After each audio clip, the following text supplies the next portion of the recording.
Welcome into another Sunday 3cc. Sorry we're starting 5 minutes late. The fault for that entirely on the amateur and rookie and also the source of that echo on Zoom, the one Zeb Boykin. Now he's a good dude, but welcome to 3cc Live. Holy War is the title of today's episode. What is the problem? What is an American? What am I?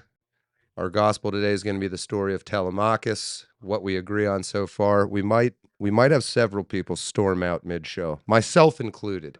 But we're really going to try to battle today, and then we will try to take some live call-ins if we can. I am your host, John Ward, who is bad at aiming cameras. Whoop. And welcome. Just a quick news update I want to say. So the Deacon Mojack, you got his story last week of this situation where he's essentially in his 60s had to be, he might be mad at me, right around 60 years old, he's had to become a father again. And so he messaged me over the weekend that he just is not going to have the time to make it up on weekends and do a Sunday 3cc show. So we are going to at least I think he'll be back at some point. It might be a year down the road or something like that. But we are going to give him our best wishes and hope everything goes well there. Hope he gives Zeb a call and tells him to turn off his echo. That would be nice of him to do also. Is it still echoing? My voice is on your end, yeah. Put some headphones in, you rookie. Anyway. I don't have a long enough cord, dude. Anyway.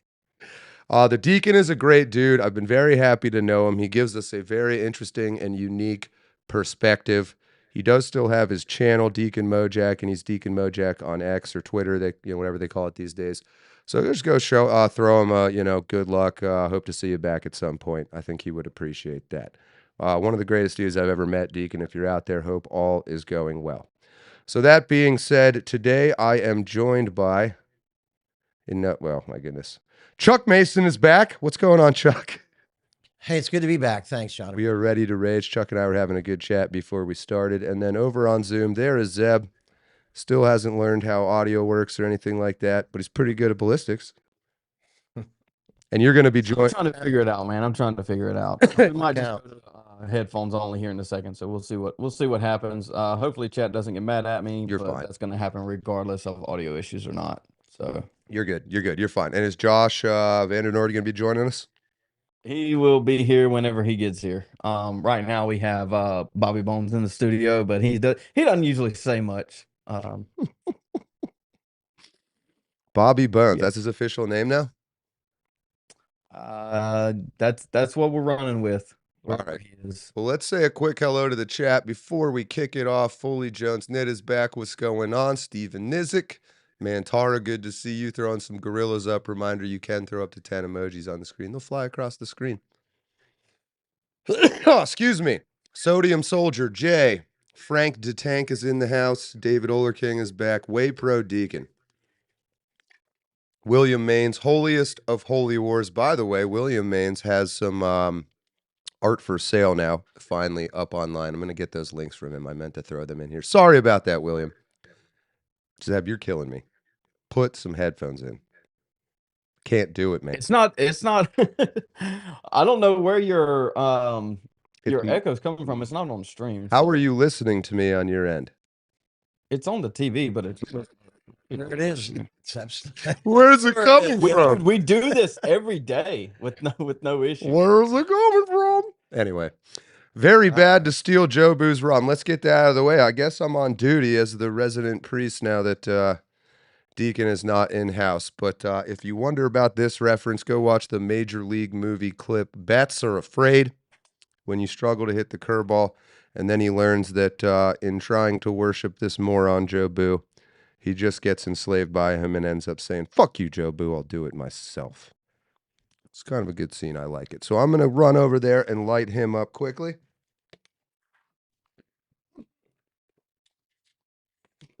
Chuck.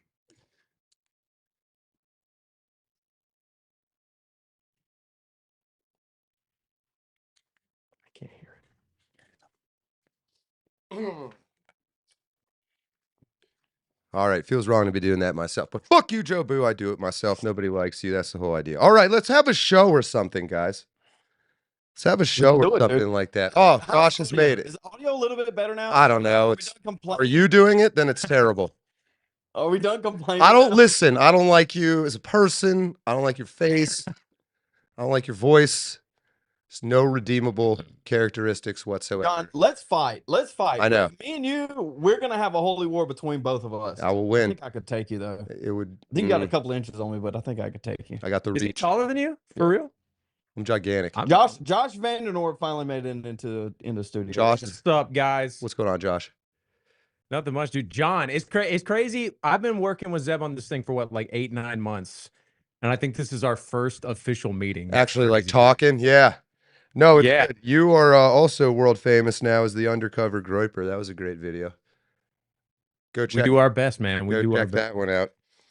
And both of you are now part of the Charlie Kirk mythology. You're involved. You've become, what, for better or worse, part of this story. I was digging through. I realized the other day I had some footage of Charlie when he was up here at Penn State on my phone still. So I went back and watched some of that. It was kind of surreal. But yes, the title is Holy War. That is, of course, a slightly edited picture of Erica Kirk's eyeballs. It's a holy war.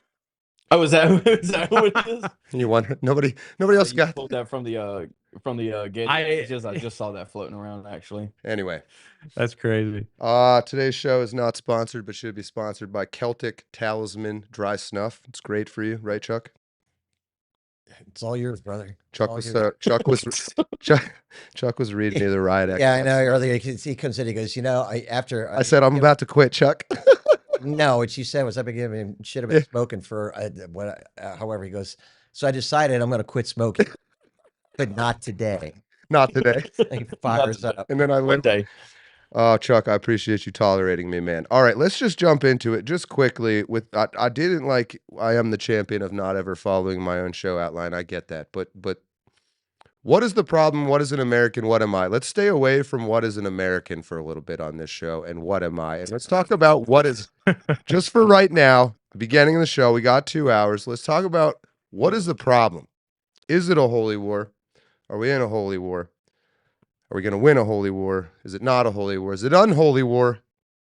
I don't know. Somebody else talk, please. Well, the atheists like to say that religion starts all wars. Now, I would disagree with that, but I do think that at the end of the day, a lot of this is religious, and we call it a holy war. I mean, you could call it jihad, you could call it, the rise of the caliphate, or you could call it, I would say, largely a secular creep into the culture that is that itself is a holy war, right? It's a war of degeneracy versus what is not degenerate or what is good. It's good versus evil, essentially, at the end of the day.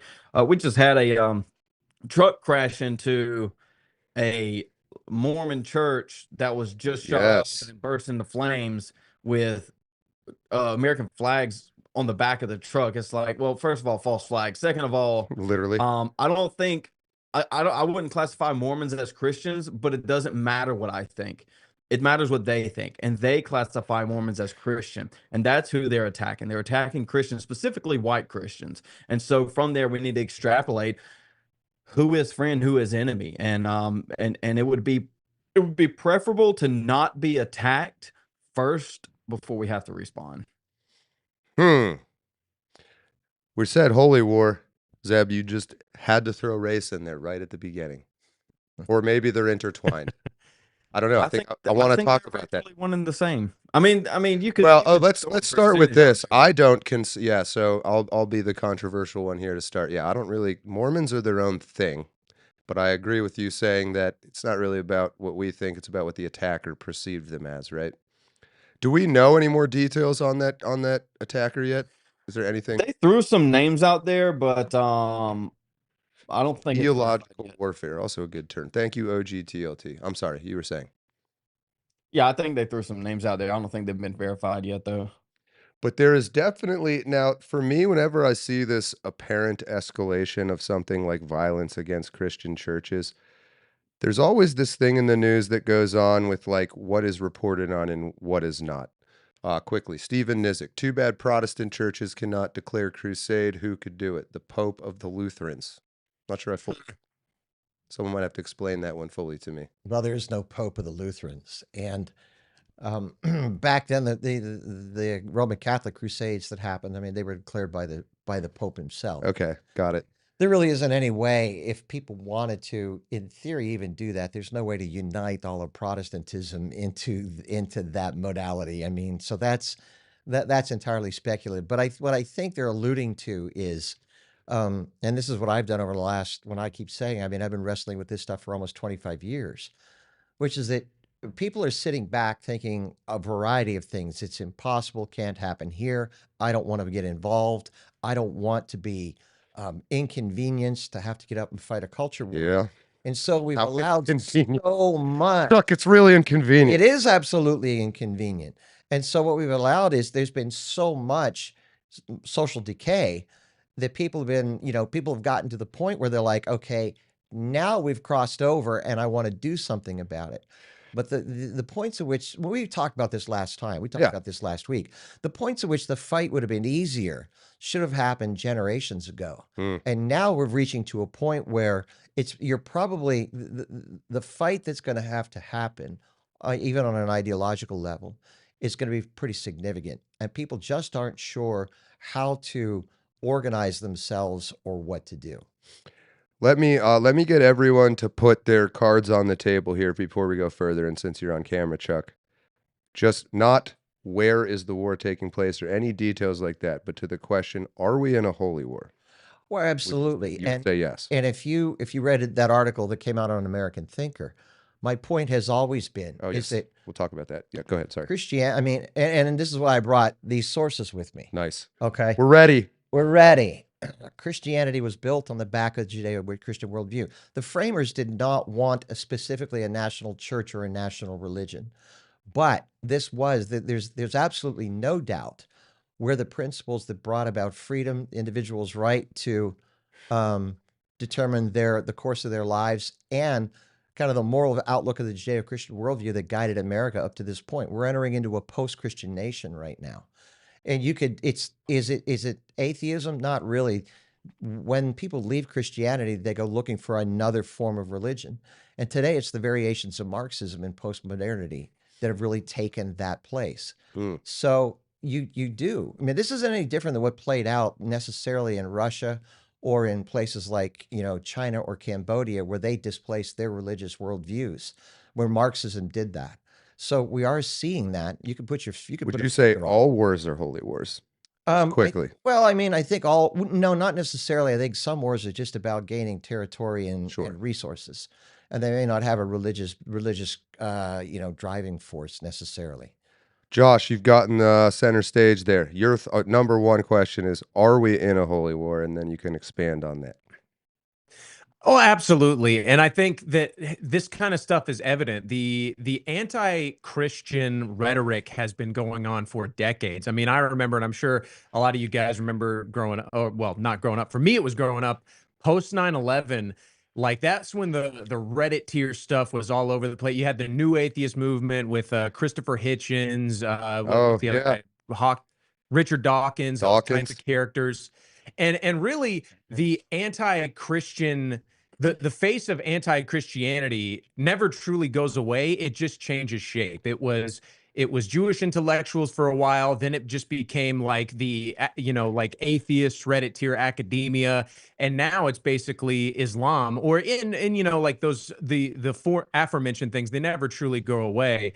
But definitely, I think this is something that we've been facing for a long time. It absolutely is a holy war, because when you think about like the kind of stuff, even when you look at the official narrative of like Tyler Robinson and what he did about Charlie Kirk and all these other like leftist shooters, like the one in Minnesota a few weeks ago, it's not like a pro-intellectual thing. It's an anti-Christian thing. It is a movement based on going against Christ, or at least in their minds, like Christian values, these sort of like, and really it's them going against mommy and daddy. That's what it is. Well, at the end of the day. Yeah. But yes, the holy war.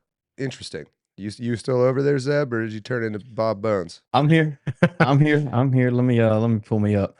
We got to get your take. By the way, I guess I'll jump in and say my thought is yes, I believe we are. So I'm not trying to hide. But first question is, are we in a holy war? And then, explain your answer however you want.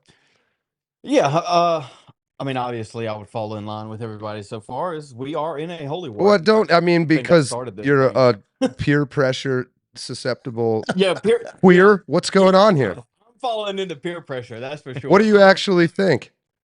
No, Besides that, definitely in you a have, holy I war. mean, I Let's can start tell this you have conversation off with that. strange thoughts about clothing and outfits based on that shirt, but what do you think about this question? You don't like my shirt? Actually, does. Thinking It of looks you really super comfortable. skinny. I look super skinny. It Dude, makes you look really It's skinny. slimming. not Really? eating and not sleeping. Oh yeah. Well, that'll make sense. Clear mind though, boys. All right. But yeah, we're in a holy war without question. We've been in a holy war, I would say, since I don't know, 1913 at 33 AD. if not 1907. Yeah, definitely 33 AD. I mean, we've been in a holy war, at least America has for the longest time, right? I mean, that's the entire foundation, was to get away from a overbearing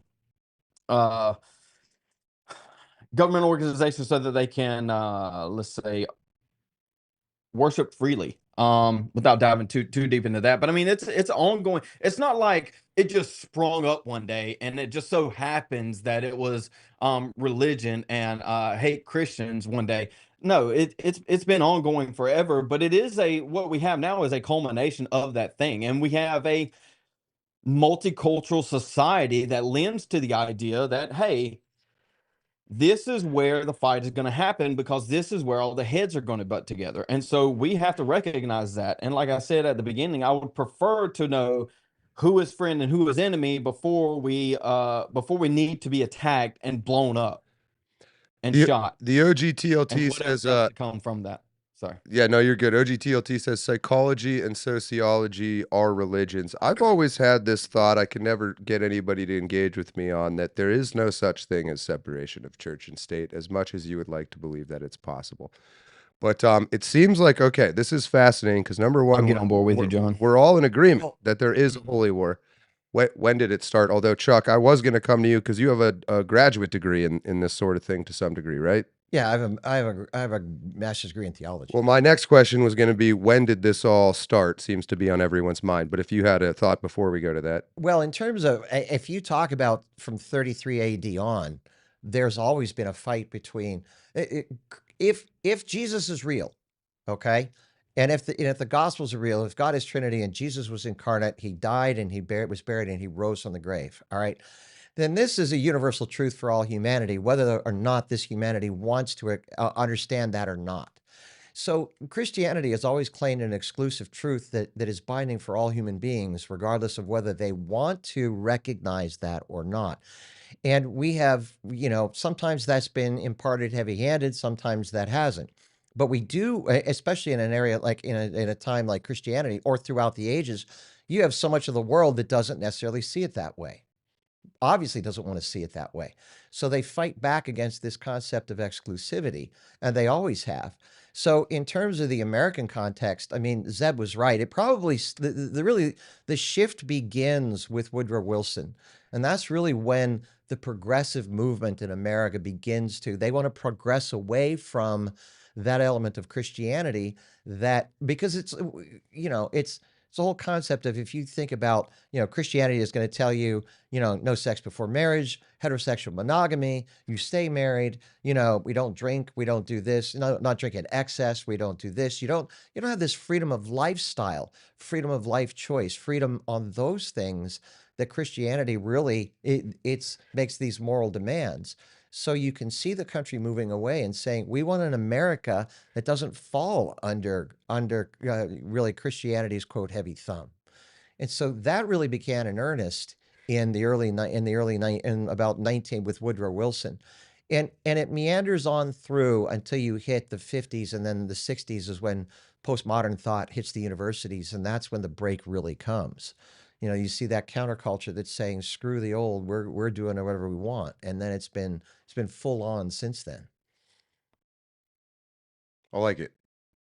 Zeb or Josh, I guess. When did you disagree with any of that? Anything to add to it? You want to move further back in time? Is it always this way? Maybe that'll be my position, but starting with you.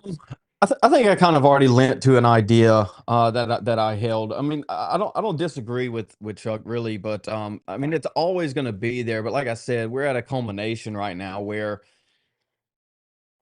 It's like all roads lead to Rome, except this time there are no roads and everybody just exists together. And so Interesting. this thing exists within each other, right? We have, I mean, dude, I could ride down like an hour away and we have full-on compounds of mosque. We have full-on compounds of you name it. And I think everybody else can too. Just go to your local larger city and they're just there. It's a different people with a different culture, and there's going to necessarily be tension across that. And then you stack on religion on top of that, whether that's jihad or Judaism or something non-Christian. There's obviously going to be pushback on that, and you can say that there's no real atheist anymore. I mean, I would still lump some of the pagans in there with atheists just because of the nature of what it is. And so what we have to recognize is that, I mean, I'll keep going back to it. Who is friend and who is enemy? And I don't know where you draw that line other than Christian and non-Christian. At least now, and then you could refine that line a little bit further down the road. But at this point, anyone that doesn't worship Jesus Christ is enemy. And I don't know how much further we can take that from. Well, I think that's a question to throw in the mix. Is there some religion out there other than Christian that can hashtag coexist like that bumper sticker? Chuck. See that when Zeb had said something earlier about multiculturalism, and this is a really important concept that led us here. The lie of the left is that we can coexist. You remember the coexist bumper sticker? Yeah, We have all this. We've never been able to coexist, ever, period. The reason why we've been able to, quote unquote, get by in America before, and we talked about this last week, was when immigration happened in America prior to, I would say, World War II, or maybe post-World War II. We expected everybody to come in here and be American. You could be Muslim, but you were gonna your Islam was gonna take a back seat to what it meant to be American. And if you were going to be if you're going to worship Allah, we were okay with that, but you better keep it in the mosque, and you better not try to create a huge compound like we see today. But what multiculturalism said was, no, all of these cultures have a right to express themselves fully within America. You can't homogenize them into this Americanism.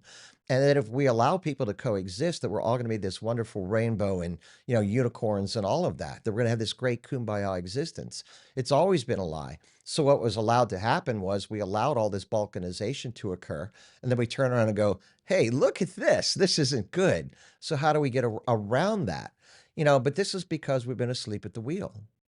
Are we in agreement that Islam is fundamentally incompatible with Western ideas? Yeah, 100%. They'll admit it. Yeah. What about incompatible with all non-Islam ideas? You're right. I kind of compatible with everything. Because Josh, would you say they made that choice? Yeah, the Quran says it. They've made the choice to be incompatible, right? They're interested in conquest, I believe. Is that a choice? Well, yeah. So I don't know if you could hear Zeb just now. He said he doesn't know if it's a choice, and Chuck said it is a doctrinal thing with them, and so it's absolutely right, and it is compatible with not just the West, but it's incompatible with everything else. Absolutely. And this is kind of to answer your earlier question that Zeb was talking about how it's all about Christ, and you guys, Chuck's got a master's in theology and whatnot.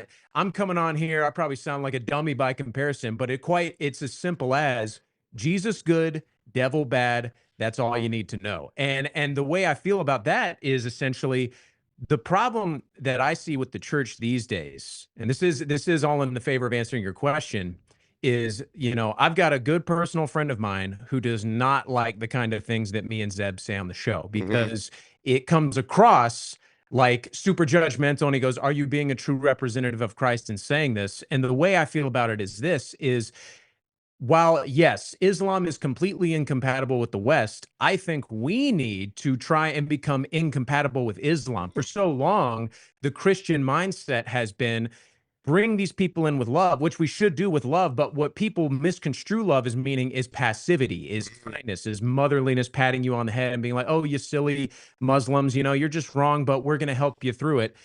Jesus taught in two ways. He either spoon-fed people the meaning through parables and stories like talking to children, or he whipped people. And that's what it's going to take. Is we've tried the spoon feeding, now we need the whip. Go ahead, Chuck. Well, I mean, well, Josh, you actually, you say, you know, I don't have a degree. You're articulate. You really do speak. He's a smart kid. Yeah, really well. Smart man. I'm sorry. But I mean, but I mean, I think this goes back with what I think you and I are converging on this from the standpoint of we said, if you come in and you're good Muslims and you create your compound, we'll all be able to get along. And the church throughout history and Christian communities throughout history never did anything like that, period. You know, we always understood that there had to be a differentiation between it, but the church is kowtowed to, and the evangelical church in America in particular, but the Orthodox and Roman Catholic and most of Protestantism is about as feckless as a church has ever been. So they're not standing for anything today outside of their buildings. They're just like everybody else. They want to come and go. They want to make their money. They want to enjoy their investments, their retirement, whatever their life's agendas are, and they don't want anything bothering that. All right, to the point that Chad is making, which I promise you, Chad, was gonna bring up anyway. Here's where it gets tricky in my mind. I think it's actually pretty safe in the West to say that Islam is incompatible with the West, and there's some pretty scary, violent, obvious things that have happened that make that a safer position. What about Judaism? Is that compatible with the West? This is just this. I know, Chuck. I know. All right. I'm glad. So here we go. I think it's a fair question. Right. And again, we could do any other religion as well, but these are the big three monotheistic religions, right? So before you ask that question, you have to make a differentiation between biblical Judaism and the modern state of Israel. Sure. Okay. And then you even have to make a differentiation between biblical Judaism and Talmudic Judaism, which is contemporary Judaism that arose after the temple was destroyed in 70 AD. Okay. So you have to make a discernment. And I'm glad that I brought these, because I'm going to show you that without Judaism, you don't have America, period. Which is Chuck's position. And real quick, OGTLT, Muslims would stay in the Middle East if the Jews would stop causing wars in the Middle East and if the U.S. would stop supporting Jewish immigration policies and wars. I don't know that that's not true, because again, as Josh said, and we've all said, the doctrine is not to do that. No, the Quran and their doctrine is they are the conquest. That novel Dune, the Fremen, isn't it? Read. Their doctrine is to go conquer the universe. Yeah, no, that was, you know what, you want to talk about 80s movies, that was one of the worst. Oh, the movie? The old David Lynch? Oh, yeah, wow. That was one of the worst. In David Lynch's defense, it wasn't his fault, I swear. Okay. All right. So. But, okay, so we got to distinguish between historical and modern Israel. We got to distinguish between Talmudic and, what was the other term? Biblical Judaism. Biblical, okay. Okay. That's Chuck. Josh. So Zeb, he had to step out for a second, but basically I would say it's a good distinction, and I actually think worth having, because the kind of circles that Zeb and I have found myself in it is very anti-Israel, which I understand. I don't even necessarily think that's a bad thing.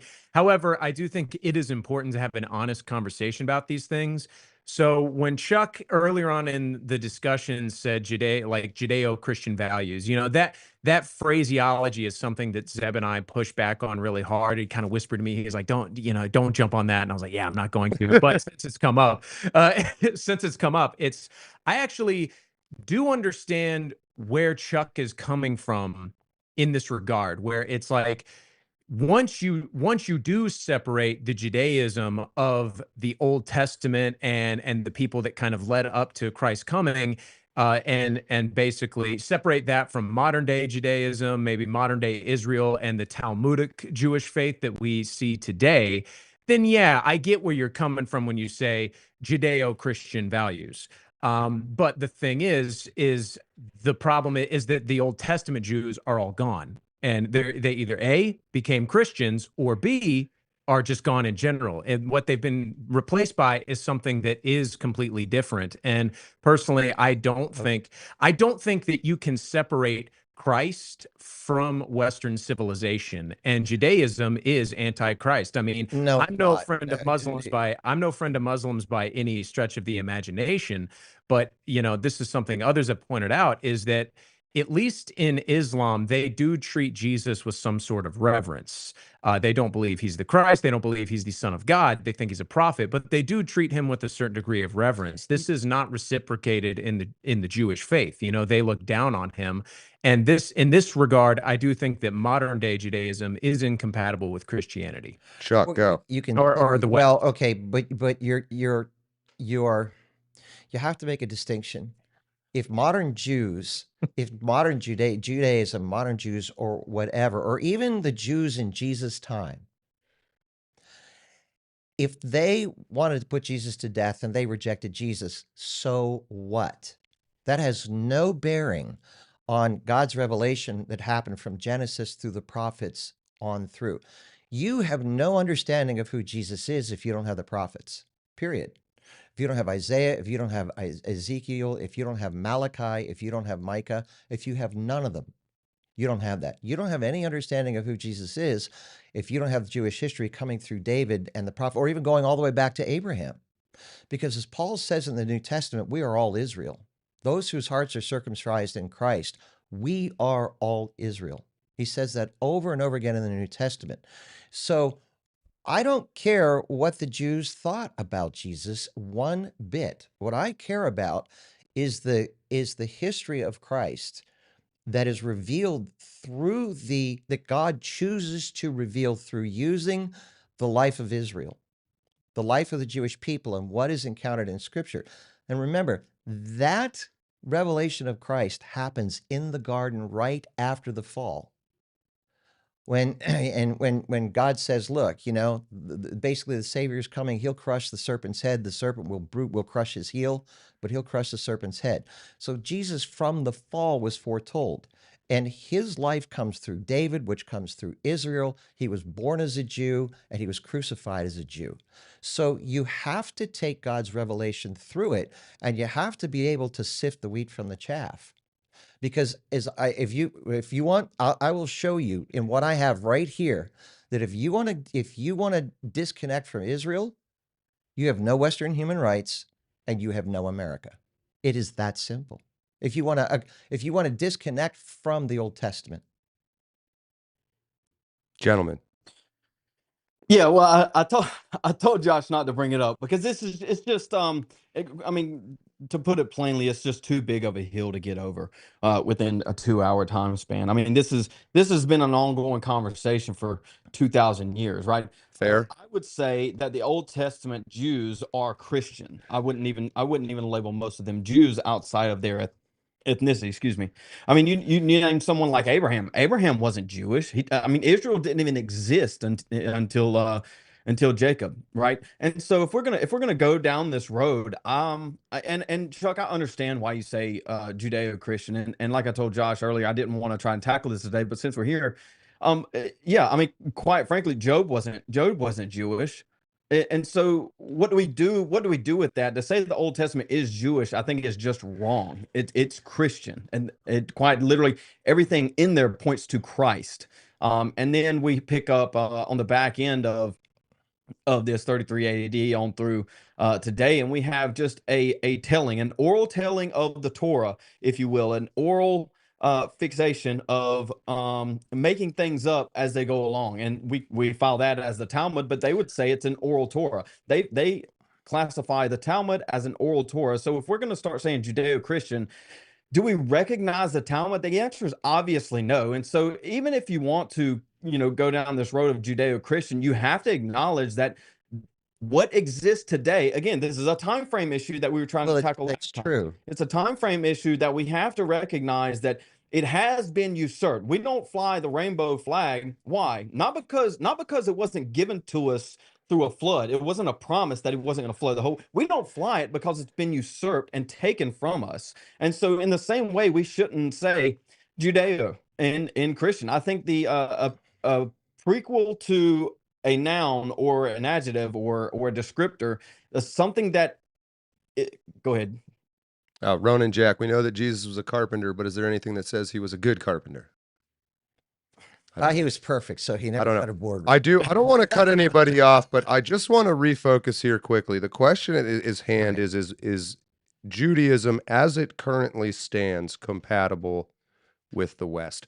I don't think, I agree with Zeb and all you guys, we can chase this rabbit down the hole as long as we want. And maybe we will on a future show where we want to talk about what are the origins of the Old Testament, et cetera, et cetera. Well, that's not the question right now, though. Okay. Is Judaism, as it currently stands, with ignoring where it came from and all that, compatible? Just like we're asking, is Islam? Fine, man. Do what you want. You know what, Zeb? Let's do everything that you want to do. It's my show. Okay. It's my You're show. just invited. But no, I mean, Israel isn't a Western country. It's not compatible with the West because it would have to be Western to be compatible with the West. I would classify it that way. Okay. But even beyond that, I think they just have different values across the board. Now, that being said, you can take someone like Bibi Netanyahu that'll go on a podcast tour and say everything that we want to hear, and then turn around and talk to his people in a separate language that we don't understand and tell them something entirely opposite. He'll go on the Nelk Boys and say, we want free speech on the internet, and then start pushing for funding Google and YouTube. What? For what? For what? The question is for what? And it's obviously to shut people up. But you guys, your generation, for whatever reason, man, you got a freaking bullseye on Israel so badly. True. You got a fucking bullseye on Israel so badly that you are so willing to blind yourself to the necessity of, if for no other reason, the first 5 books of the Old Testament that have given you America. But aren't we separating? Even you? Israel? Wait a minute. Wait. No, we don't need those. Yes, you do. For America, not for America. You do. You absolutely do. You do. And here's the problem, Zeb. You don't know. And I'm going to say that. I don't give a shit how you feel about that. You don't know. You must have those first 5 books to have America. Plain, simple, and period. In what way? You're gonna hear. Let me extend an olive branch here, because I think it's just a semantic issue at this point. It's not a semantic issue. What Chuck is saying is like the Pentateuch or whatever, like the first 5 books of the Bible, they are essential to painting the prophecy yet to come, Jesus yet to come. You can't have just the New Testament without the Old Testament, but at the same time, establish moral law. So I want to read this to you. I want to read this to you guys, and we can end here. But I want to set the groundwork because number one, I can't implore you how important this is, and maybe we could set the groundwork for something at another time. But I want to read this to you, okay? I mean, the fact that we're sitting here in this room with the freedom that we have, living in America with the fundamental human rights, okay? You want to hear where it came? You want to hear where it came from? We do. All right. What book is this? All right. It's called Dominion. It's Tom Holland wrote this book, and it really, it kind of during the pandemic took a lot by storm. He was basically a secular historian who was writing about the formation of the West, and as he wrote about the formation of the West, every significant intellectual step forward in the West came because of the influence of Christianity. And when he came to the end of the book, he's like, oh my God, Christianity, absolutely it is. So listen to this. All right, we had no human rights, okay? In the year 1150, there was a monk named Grantian, and he decided that we, as the Christian community during the Dark Ages, needed the foundation for a set of laws to guide us through to figure out how we can find coherence within a Christian society, okay? And this is what he said as an individual. One guy, and he said, all right, the entire law is summed up in one command: love your neighbor as yourself. Here for Gramsci was the foundation stone of justice. And so important to him was that he opened this book by citing it, okay? All right, it was the key to providing a system of natural law, which is what protects you and I, or has protected us up until this point, okay? And that was found in one proposition that came from Genesis, when the creation narrative of God creating humanity, that all souls were equal in God's eyes because of their creation in his image, okay? So when you build from that and from those very first understandings of what humanity is from those first chapters of Genesis, and this is the end of it, much flowed from this formulation. Age-old presumptions were being decisively overturned. Things like monarchy, things like slavery because of your ethnic identity, okay? That the great were owed a justice from the humble, that monarchs somehow had a right to rule, that inequality was something natural to be taken for granted, okay? Legally, this constituted a whole new change. Ready? Gramscian provided them with both a criteria and a sanction for weeding out objectable customs that had transfigured the very understanding of law. No longer did it exist to uphold the differences in status between Roman jurists and Frankish kings alike, as has always been taken for granted. Instead, its purpose was to provide equal justice to every individual, regardless of rank, wealth, or lineage. For every individual was equally a child of God. That is the West, and it is found nowhere else in all of human history, ever. And if you don't have the first chapter of Genesis and you don't have this monk, we do not have what we understand to be fundamental human rights of the West. And I could go on to expand this for how many Old Testament sightings go into Locke and others that developed what we understand as America. You just don't. I don't know that I would agree because somebody came up with something means somebody else wouldn't have come up with it slightly later or something. I'll tackle it real quick. Yeah, I know you guys have a thought. Go ahead. All right, so first of all, the first what you're espousing is natural law. That is completely extractable from general revelation from the world. We don't need the Old Testament or the New Testament to extract from general revelation what would be natural law. We can do that without that. I'm not saying to that point, Zeb, OGTLT says Hammurabi and Cyrus. Yeah, but the Code of Hammurabi was very different than what we have today in terms of the fundamental Western human rights. You know, let Zeb. I want you to finish this thought real quick. Sorry, because I interrupted you. Yeah, a lot of this can be extracted from general revelation, meaning the world, reality around us as we exist, and that gives us natural law. Even beyond that, most of that stuff is repeated in the New Testament. But to your point, Chuck, I do agree with you that the vast majority of literature, any type of cultural impact has largely come from the Old and New Testament. And so I agree with you to a point, but to say that we require that to get the West, I just disagree. It was called Christendom up until, I don't know, like 60 years ago. It doesn't matter what you call it. Okay, so I have a question for you, Zeb. You show me, you give me examples of any other civilization that has developed fundamental human rights outside of Christianity. You claim that these are from natural law, but we never had it prior to Christianity, and outside of a Christian worldview that draws from an Old Testament, we don't find it anywhere else. So where do you find it? Well, I'm assuming you're specifically talking about slavery or a ethnic preference, if you will. I'm talking about anywhere you find fundamental human rights outside of what we understand to be the West and Christianity's influence. We don't. Okay? I mean, give me an example. Like, what specifically are you looking for? You're talking about, like, you said right to free speech, equal rights for men and women, right to and free speech, fundamental equality, voting, based upon our inherent value is created by God, the right to life.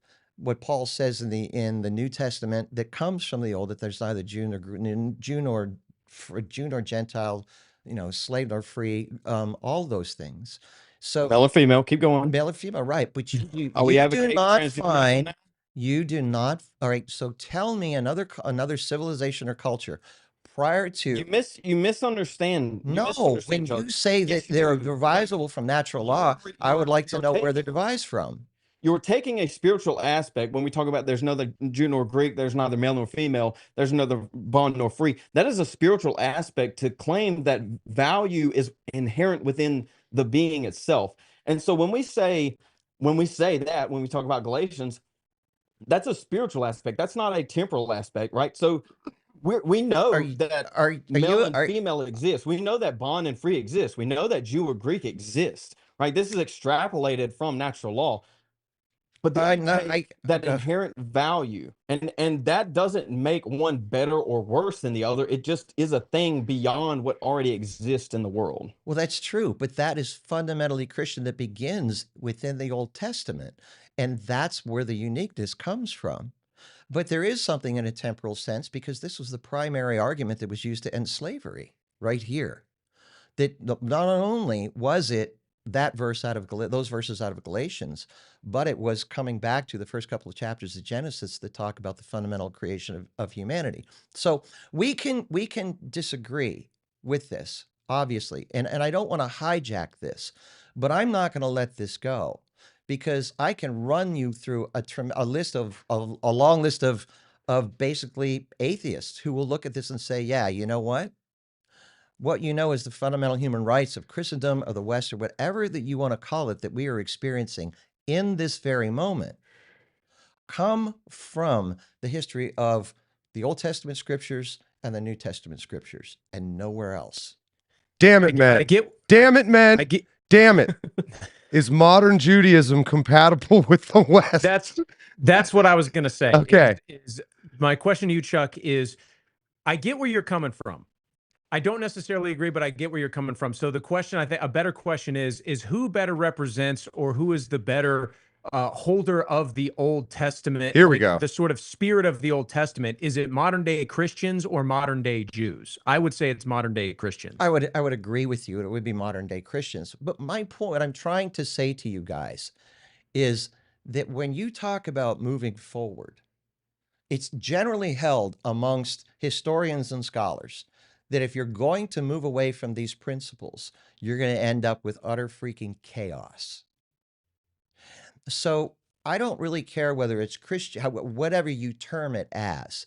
And we talked about this last week, Zeb. You could have, if you say it's Christianity or that these principles, you have to make sure that you're bringing along the importance of the Old Testament with you. And you have to separate that from modern Israel. But I just cannot put into words how the human experience shows time and time again that if we move away from the very things that I read to you, that we end up with genocide and chaos. And it's proven time and time again. I just want to clarify here for my own sake, Chuck. You're saying that if the West, I mean, we've been kind of loosely using some of these terms without defining them, so I get that. But the West, we're saying America or whatever, right? Is would be massively negatively affected if it were to dissever itself from Israel, modern Israel. I didn't say that. No, that's what I'm genuinely asking. No, I didn't say that. I've said. So how do you feel about that? I'm because to me it's I'll even put myself more out there. Israel to me categorically is no different than me saying I don't want China involved in our government. I don't want Japan involved in our government. I don't want Eritrea involved in our government. I don't even want Chad involved in our government. All right. So my element on Israel is it's like any other country. Okay. Sure. In when we were really worried about the Soviet Union in the early 70s, okay, that's when Nixon reached out to China to be able to put Soviet to make sure there was not a relationship between the Soviet Union and China, to put the Soviet Union on its heels. Okay. Also, why we gave a bunch of weapons and stuff to like Afghanistan back then, right? We did exactly. We do things in moments to try to solve and to, because this is a constantly moving 3D underwater chessboard. You got to play a messy game. You got to play a messy game. So we play a messy game with Israel like we play a messy game with other countries. What I'm telling you today, what I said to you, has nothing to do with the modern state of Israel. Okay, then I would say you're off topic. Okay, that's fine. I would say Israel essentially being an ethno state of Jews. Why does Zeb made the point of this a 2-hour show of which we have only an hour left. There's just not enough time. As fascinating and as much as I do want to talk about the past 2,000 years, let's try to just restrict it to right now. And we're not singling out Israel as the modern day state. It's just, for some reason, I don't think any of us would disagree. I want China to have nothing to do with our government. I agree. I mean, that's for some reason, you get to Israel and it gets strange, and suddenly you're talking about 2,000 years ago, whether you meant to or not. And this is exactly what happens. And so, forgive my assholishness for keep pulling it back to let's talk about right now. But everyone agrees Islam, modern Islam, we all just assumed we even made different assumptions depending on which one we're talking about. So anyway, we have this agreement. There's a separation between the state of Israel as it was established by the Balfour Declaration, whatever, that thing, that entity. And then you have Judaism, which is maybe something else, right? No?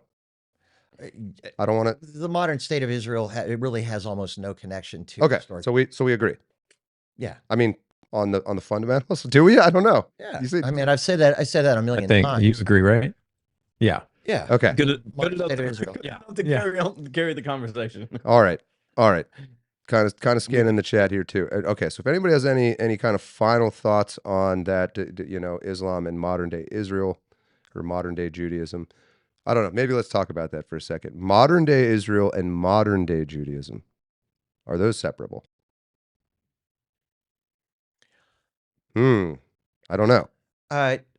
Anyone? Well, I think Israel is as much a secular state. I think there's parallels between America and being a Christian nation, or vestiges of Christianity. It's a and good there's comparison, vestiges- actually. There's vestiges of Judaism within Israel. Absolutely. That would be undeniable. But it's not,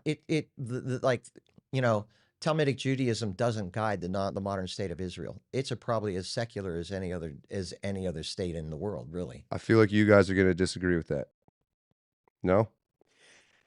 I mean, the way I see it is modern day Jews and modern day Israel. Like, Jews today are not a monolith. Like, the vast majority of Yeah. Jews in America these days are not religious Jews. Right. You got your Absolutely. Larry Davids, you got all the types, but they do have an affinity for their own kin. They do have an affinity, like they all, after October 7th, the amount of Jews that came out against what's going on in Gaza right now is very, very little. It's extremely small amount of them. So the point being is they do have a very ethnocentric idea, and their religion, like Hasidic Jews, or all of the different factions they have, it's really neither here nor there to say, well, is it a religious state or is it an ethnic state? I think they all, despite the fact that they may not all be joined by something like Talmudic faith, they are joined in spirit through their own ethnicity and their shared sense of suffering over the ages. I would real quick. I So completely agree with you. I think maybe we can reduce to a word. Our agreement on Islam is that it is a supremacist religion, is what creates the problem in the incompatibility. Is that a fair thing to say? Yeah, and the fact that they can't want be- to kill the infidel. That's what I mean. Like, if you Mhm. consider yourself better than everybody else to the point where it's okay to just kill them. Yeah, there's like no That is fundamental not equality that came.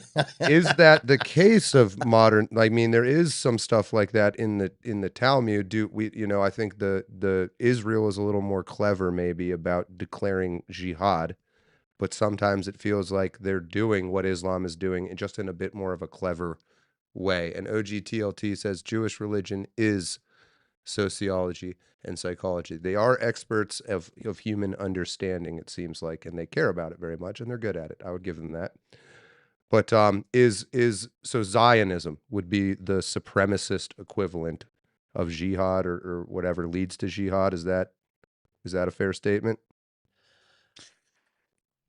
You asking Chuck or me?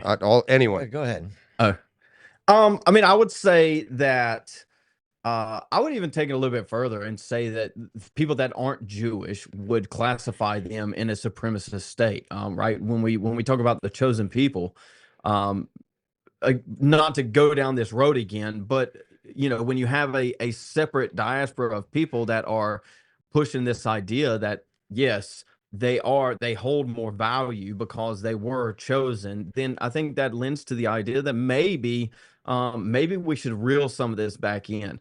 I would even add to the idea that Israel being a right of return state is by definition a Jewish state, regardless of its secularism or not. Judaism in today's world is an ethno religion. So to separate those two, I don't see how you can do that.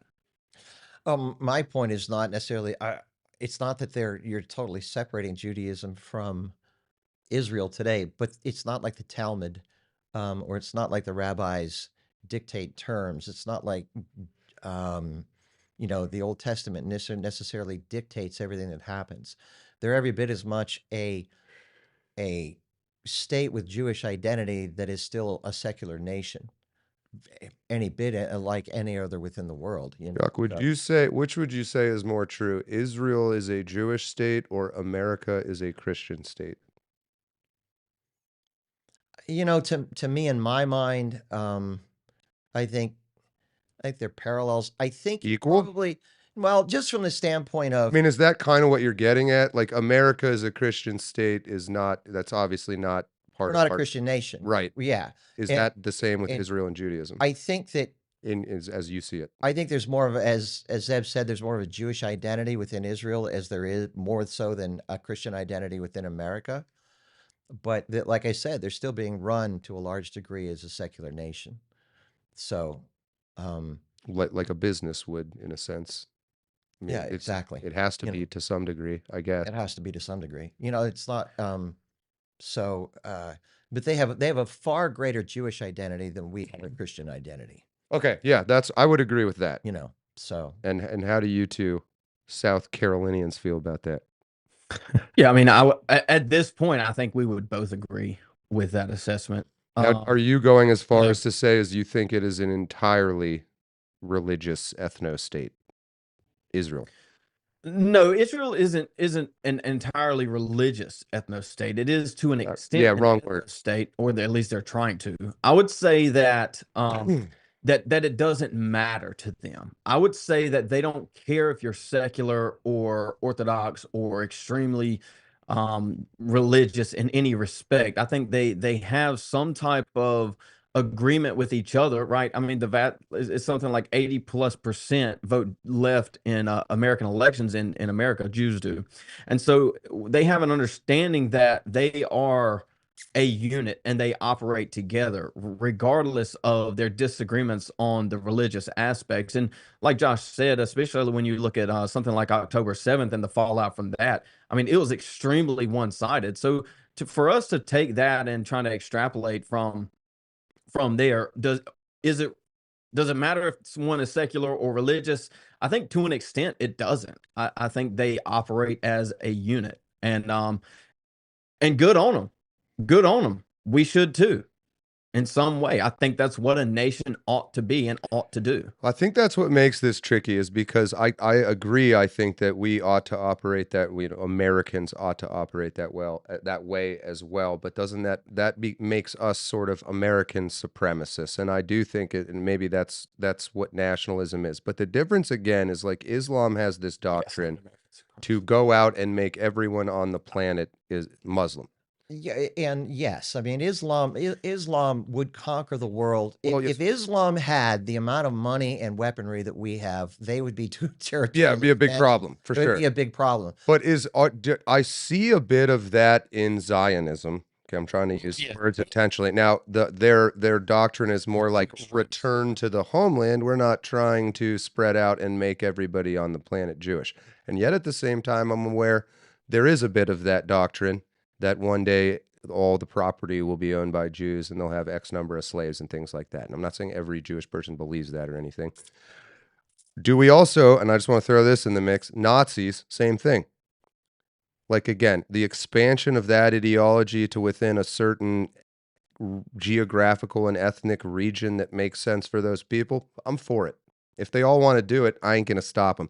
They start trying to conquer everybody and say, you must be like us. I probably would have started fighting them at that point. I'm not going to lie. So, well, and that's kind of the point that I wanted to make about the whole thing is, like, we get on. I feel like at times conservatives, or really just like Americans in general and Christians, they get caught up on the wrong things. So even now we're talking about Islam and Judaism. It's like, oh, they're so staunch in their beliefs and they have all these closed-minded things. They're not willing to come to the other side and listen to what other people have to say. I do believe that's virtuous up to a point, but, like, is that so bad? I mean, we would say it's bad because their beliefs are bad. People that believe bad things and aren't willing to come to the table and discuss it and have that conversation, well, they remain bad, and that's why it's bad. If you are good, being staunch in your beliefs is good. Being open-minded means you're only open-minded to things that are worse than you already are. And I get nobody's perfect. You know, we can have conversation, you know, we can hash out little disagreements and whatnot. But at a certain point, we got to say, okay, we tried to have the conversation with the Muslims and it didn't work.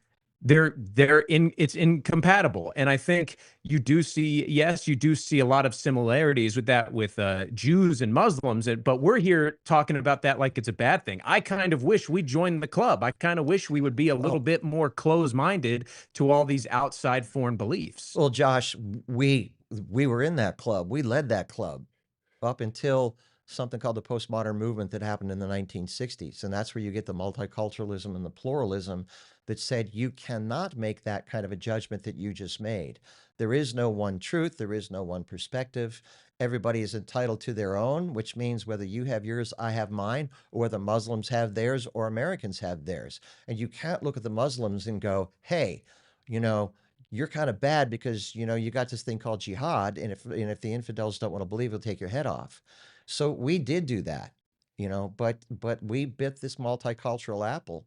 And so that's why we're here today, where we're at. But I agree. Real quick, Chuck, hold that thought. OGTLT, Islam is a dead end, zero force projection in our era. Islam is social regression. There is zero spread of Muslims without Western wealth. Finish that thought. No, but you know what, Josh? We need to be able to go back to that.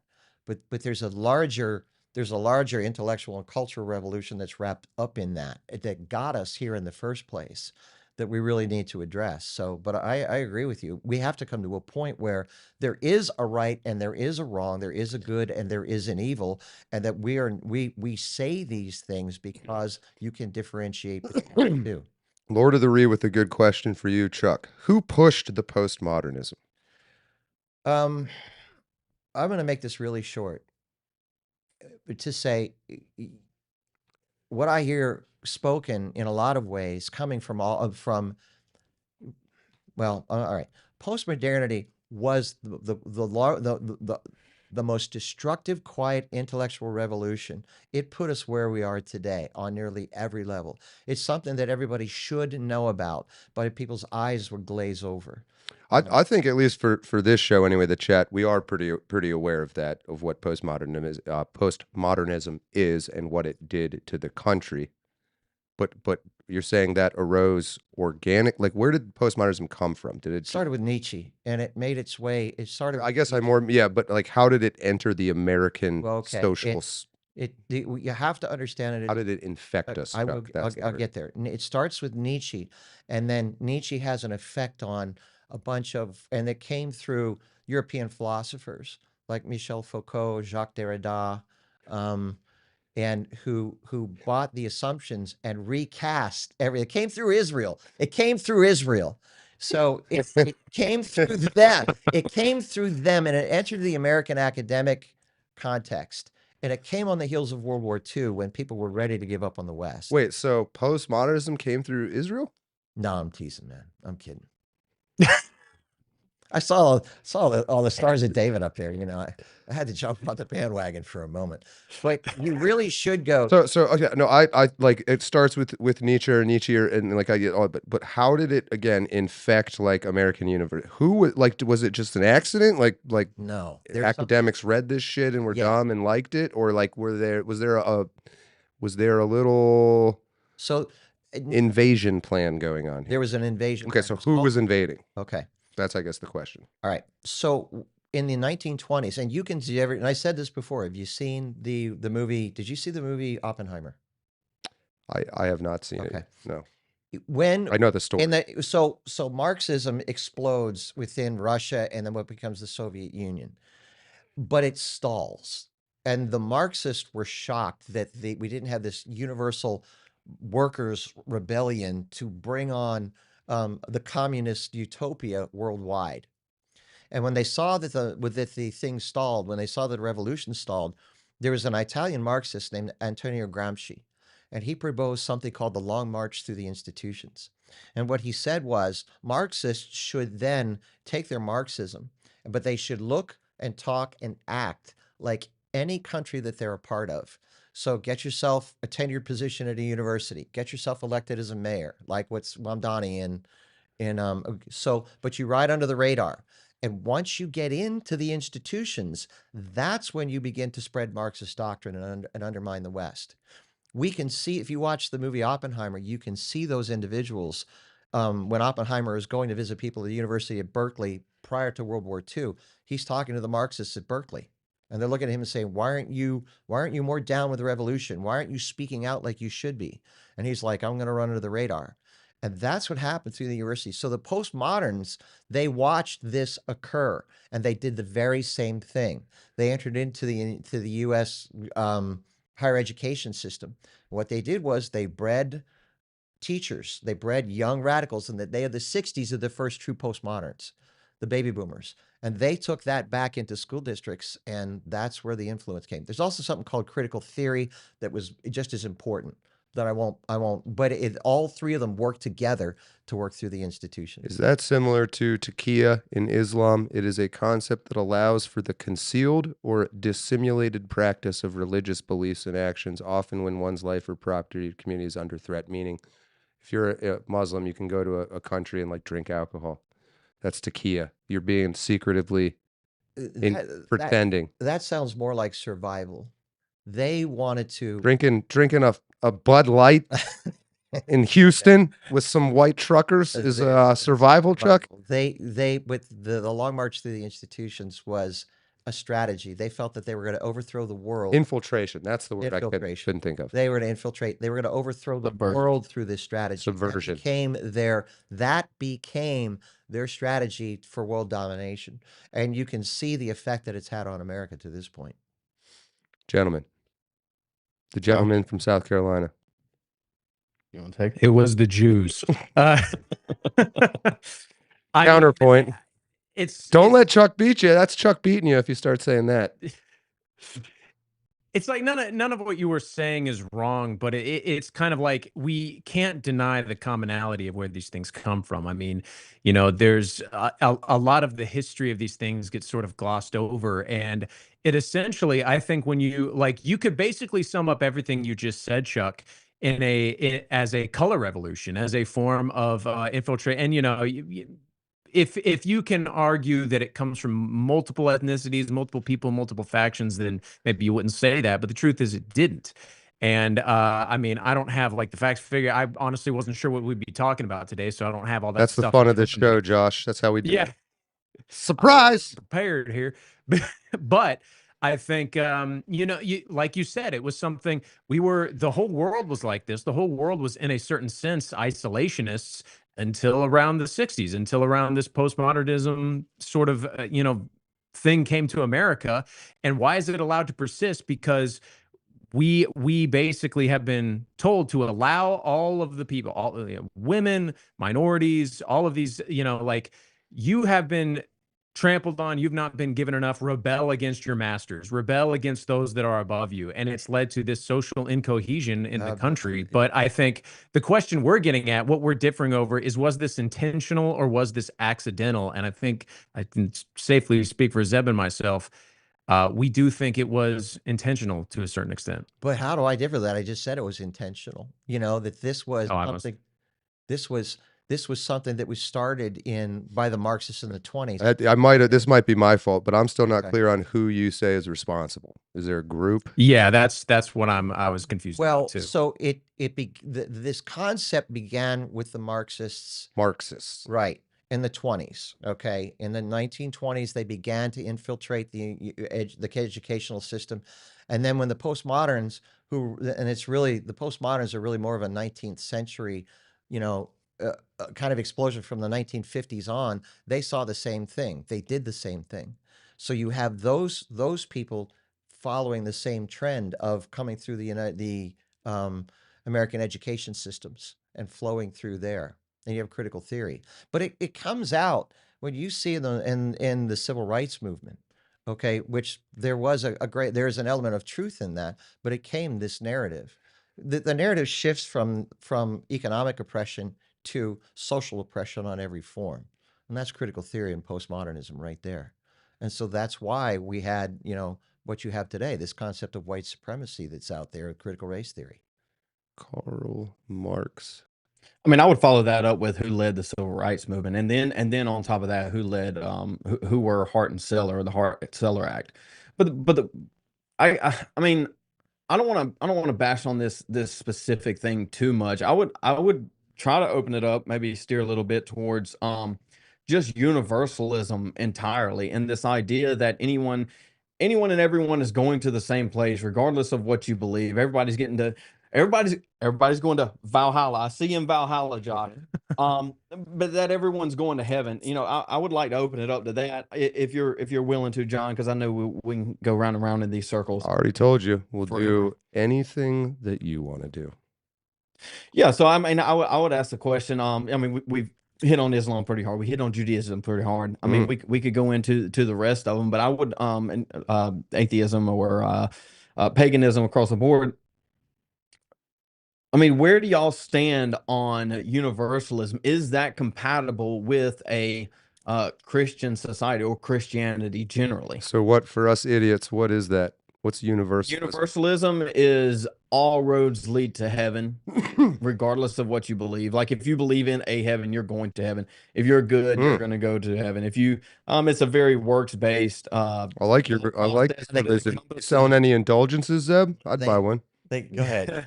It's like all religions are true and none of them are true. If you believe that in your religion, you're going to get it, right? You want the 72 virgins? Go for it, dude. Where are you at on this, Chuck? Okay, so we call it modern therapeutic deism. What is the word? Modern therapeutic. Modern therapy. That's pretty good. Pretty good. All right. Well, I mean, God is the therapist. He's a deist, so he's out there and really not judging what you do. And when you need God is when you pray to God and he comes along and helps you through your difficulty. But Zeb, this is postmodernity right there. There is no ultimate truth. Okay. And that all paths are co-equivalent that lead us to an ultimate end to a large degree. So, you know, I would agree with you. And when you talk about today's atheism, it's probably a hard agnosticism is really what it is.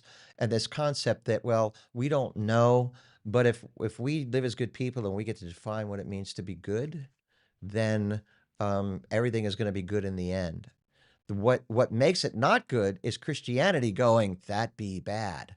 That's what makes it not good. And so we need to rid ourselves of that, you know, the heavy hand of Christianity so we all can be who we want to be and celebrate that and live in the utopia.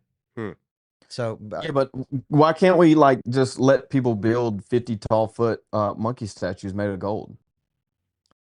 You know about that statue? No, I didn't hear about that. Hindu monkey statue in Houston or something like that. Texas somewhere anyway. Well, so this goes back to what I had said earlier, Zeb, that Christianity, if Jesus is real, if Jesus is true, I mean, if Jesus is God, is Trinity, and Jesus is who he actually says he is, then there is one truth. But we as Christians really haven't learned how to argue that effectively. Is Christianity incompatible with all other religions? Yes. Interesting way to think about it. Yes. Yes. Should we be? Yeah, I think. I mean, should we be jihading? So by definition, anything that is exclusive is incompatible with everything else. Right. Christianity is exclusive. And is this is the holy war, right? That we're talking about? Yes, across the board. I mean, exclusivism necessarily means it's incompatible with something else that is 100%. So yeah, not completely inclusive. And I think we have at least the post-war consensus is more of a inclusive idea where we have allowed exclusive parasites to thrive within it, and now we see the fruit of that. They're taking over. They're consuming the host, which is America. So now my question is it more important that America is exclusively Christian or exclusively American? Or is there no way you can separate? Well, that goes back. You asking me? If we were to, I don't know, it's possible, but to salvage pre-1960s America, which would be, see what I'm saying? All right. No, I want these guys to answer before I answer. You want them to or not? I want them. I was going to say I'll probably have the shortest answer. So here we go. The answer is both. I think an American is a Christian. And, you know, people bring up what Thomas Jefferson, but I would say Thomas Jefferson was not a true American. Josh wants some shots to be taken. He was ready. You've been waiting to say that one for a long time. There you are, Zeb. What's your thoughts on this? Yeah, I mean, Chuck, Chuck won the overtime toss. Go ahead. Yeah, I mean, I've said it multiple times on this show before. I don't think they're exclusive. I don't think they are mutually exclusive. I think they can exist in the same. But I would say that America needs to be American if we are to be a nation. We can be a country. That's a different question. I think we are a country right now, an economic country by definition. But to be a nation, it's going to require some type of homogeneity. Beyond that, yeah, I think largely Christian is the answer. Would I like everyone to be a Christian? Absolutely. I mean, isn't that what Christianity is? Thomas Jefferson was a Virginian.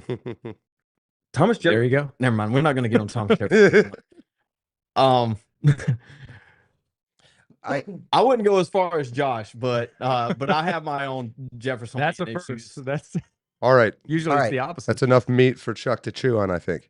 Well, I agree with Josh. Okay.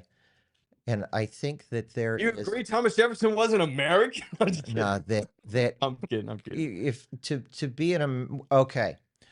But this is the discussion we had last week, and I think that this is critical, and this is why I held on to what I held on to earlier. Okay.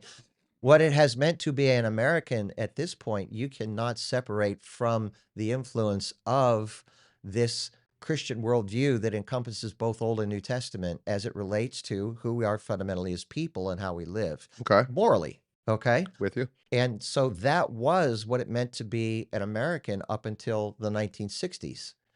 Okay. But remember that America is also this governmental concept where the people get together and are represented and can decide what is going to be their guiding principles, because there's nothing set in stone that says Christianity must carry on through. Okay, the framers didn't want that, but they couldn't believe in they couldn't conceive in America without it. So moving forward to this day, you can still have this constitution in which people get together and decide what our moral compass and constant moral compass is going to be, but that may not be from this Christian worldview. And we're going to have an America that we're going to have a nation within our borders that is vastly different to everything that we've known to the 1960s that most of us here would want to hold on to. So if you're going to pull Christianity out of it, you're not going to have this concept of government. Because if you want to know what this looks like already, take a look at the post-Christian left. That's the America they want that has been purged from Christianity. We'll allow Josh to retort. Well, yeah. I mean, I was being a little bit flippant. I don't know if you can tell, but basically, I would not say. I get what you're saying, and I've seen your videos, Chuck, and I watch John's show as much of it as I can from time to time, so I know where you're coming from. Although I'm trying to be as fair to you as possible here. I don't know if what you're saying is that there is some sort of moral standard that constitutes being an American. I would say there is ethnic proportion to it. In the same way, like when we talk about things like race realism, what Zeb and I argue is not that it's, in the battle of nature versus nurture, it's only nature. We'd say it's both. But while most people would say it's only nurture. So when it comes to what is an American, I do think there is an ethnic component, while that's not the only component. And I don't think that, for example, an Indian person that comes over here and sort of sheds their culture, speaks perfect English, has an American accent, and has even completely assimilated, can be 100% American. They may be more in line with what you think of as an American than they would be a national Indian, sort of like in India. But I don't think it's like a percentage thing. You can't get all the way there. So we are kind of in a sticky situation where there are people in America that are direct descendants of the founders, but are hyper liberal and are basically, in a spiritual sense, in a ideological sense, completely against everything that America was built on. Yet I would say there is still a portion of them that is more American than a conservative guy from Guatemala that just got here. if that makes sense. Can you just quickly, what is the ethnic component, would you say, Josh? I think White is white. White, like Anglo-Saxon Protestant, I would say. Okay. All right. Okay, so I know Chuck has let me just ask you a question then.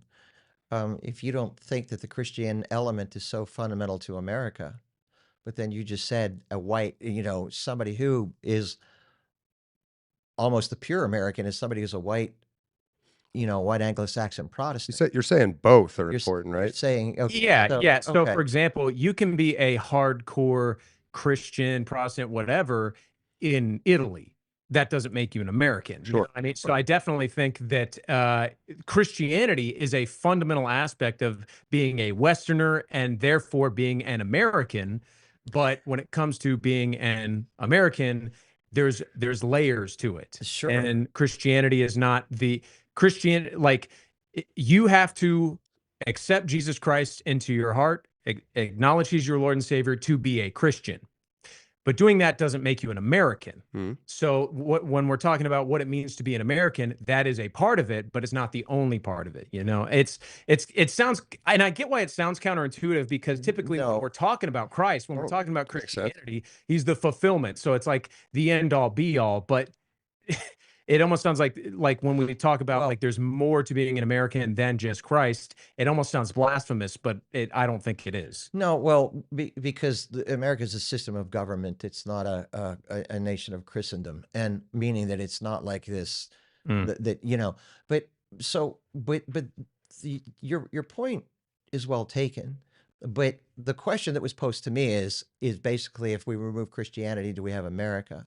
But as I tried to argue last week, what I think makes America America is not just the Christianity, but this concept of freedom, of liberty, okay, which is understood as the individual's right to determine the outcome of their lives, and that the society is basically guided by the moral vision of Christianities, both from the Old and New Testament. So you have to have those other two fundamental elements to really give you an American identity to a large degree. Now, those are just three, and to encapsulate it, so it's not just about being a Christian or living towards a Judeo-Christian worldview, but those three markers are really, and they're really what you're found in the Declaration of Independence. Chuck, it occurred to me, I may have found a challenge to some of your logic, and I'm going to put it to you. Go ahead. You just used the term Judeo-Christian. It's important, you say, to remember the roots of a thing and where it came from, and to acknowledge that stuff. And so therefore, to you, fundamentally, Christianity is connected to Jewish roots, right? Right. You have an old new. Why don't you apply this logic to being American? In terms of? Because fundamentally, it was white European at the beginning. Why isn't it important to emphasize that? See what I'm saying? Yeah. Are you being a hypocrite? Last week we talked about it last. What I'm saying, your position on Judeo-Christian to me seems to conflict with your position on what is an American. No, because the Constitution never said it was limited to white Anglo-Saxon European Protestants. I'm not talking about what anything said. It's just you personally said you believe it's important to use the term Judeo-Christian because that is acknowledging because a system of linear, growth. But it's not linear growth because well. Go ahead. Sorry. All right. So Christianity does not divorce itself from the Old Testament. Christianity has said it must have the Old Testament to have this continuity coming through. But being an American now can divorce itself from its origins? No, but you have to define what you're going to say about divorcing itself from its origins, meaning that. Well, I think objectively, I don't think it's racist to say that the nation of the United States of America was founded by white Europeans in the most general sense. So here's the difference. So why aren't you calling it Euro-American? Hold on, I was going to tell you why. Can you let me spell? Yeah, I know. Why. Because Christianity, as this mindset of quote unquote the church, has said we embrace this concept of the Old Testament coming through in its fullness and all of its continuity. Sure. And I think that's a good idea. I like that. But America never said that we are only going to be white European Protestants. No, but they coming through. were. But it doesn't But matter. they were. But It doesn't matter because it was never part of our doctrine. But I And thought moving forward, I thought you said It it's was, though. important What are you to talking- be Okay, the objectively first- true about the first fact. naturalization because but We're wait a both minute, pointing at let each me other. finish, let me finish. Go ahead. Go ahead. Let me finish, because the nation itself had opened itself up from the very beginning to whoever could make it to its shores. It did not have, as part of its creed, saying that the only people that could be Americans are white Anglo-Saxon Protestants that make it here. And Yes, it that's is. the difference. But it was, though. Still, that still remains true. It might have been. You're no I- longer interested in the historical track. No, because we watched what had occurred, because Hold on, Zeb. I'll get to you in a second.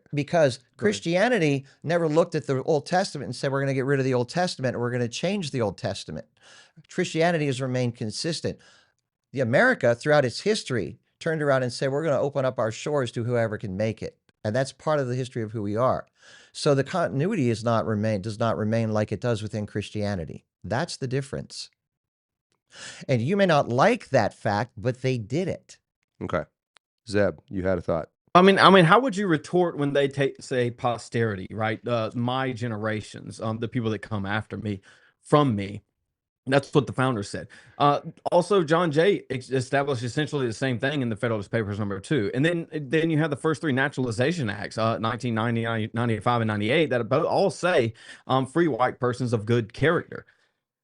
How do you divorce that from establishing the nation and saying that they just opened it up to everyone? And now I would probably say that Jefferson would probably agree with you to some extent, but he would be the only one. Even Benjamin Franklin would say that Germans couldn't be American because they were too swarthy, to quote him. And so how do you separate that and say that America was just open to non-whites? I don't see how you. We've because of what did Lincoln say? We fought a civil war. Okay. When did Lincoln come around? Yeah, he was a little down the road, though, wasn't he? That's a fair But point. what I'm saying to you is this: is that, And I would debate you on Lincoln. I hear what you're saying. I hear what you're saying, but America has opened itself up since then. It has transformed itself in ways since those texts were written that's become a part of our national identity. If you've got a way, Zeb, to swing it back, step up to the plate. No, but I mean, I'll step up to that one. Isn't deportation. or I guess maybe I misunderstood, but isn't that like, so Christianity is not Judaism. Somewhere along the way, it became a new thing, right? I mean, there's overlap and stuff, but You're absolutely right. and it's important to acknowledge, and I'm all in agreement there. Right. And I feel like you're skipping over this very critical point in the development of America that matters to say. So if it was white European and became that, is what you're saying, why aren't we saying like Euro-American?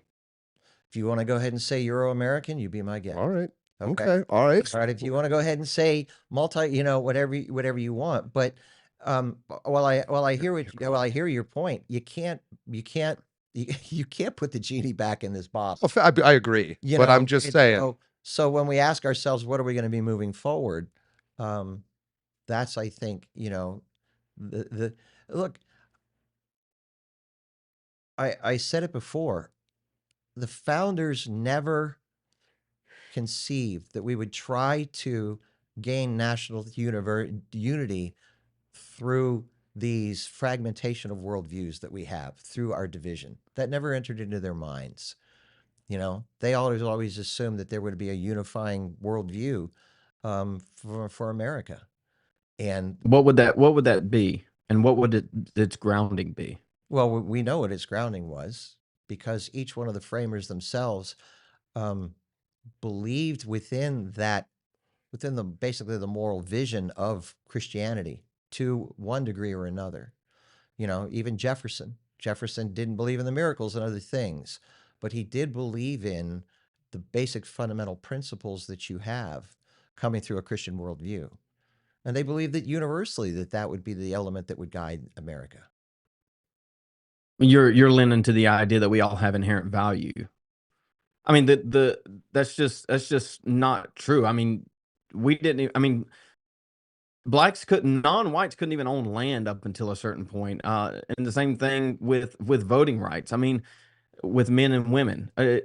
the establishment of this on solely Christianity, the establishment of America solely on Christianity with no respect to ethnicity or where a people came from is, I don't even know how you get there. You just have to dismiss everything prior to like 1965. No, see, no, you can dismiss everything maybe up until 1800.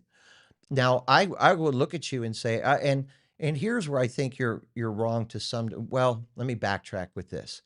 Okay, in their cultural context, the people that they wanted to build a nation on were, to a large degree, people who were educated and landowners.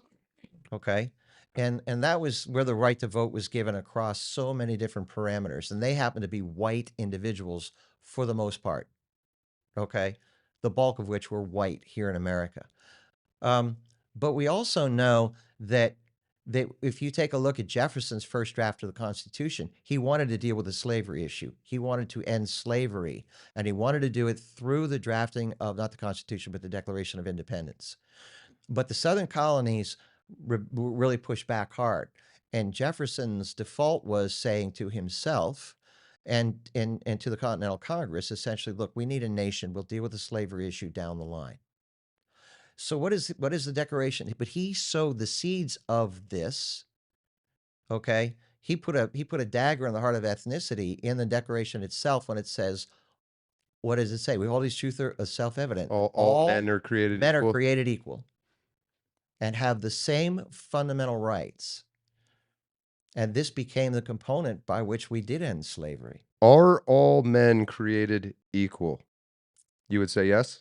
What did I just read earlier? That's you can just say yes, Chuck. You don't have to be a curmudgeon. No, it's not being a curmudgeon. It's saying that this is where this concept. Not trying to trick you.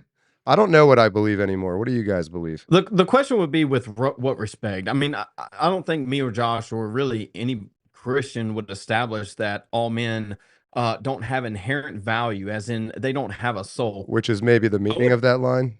That's kind of correct. That's what I would place it at. Like all men are created equal, but they're not all created equally smart, equally capable of. We're not all Mike linebackers in the NFL. It just right.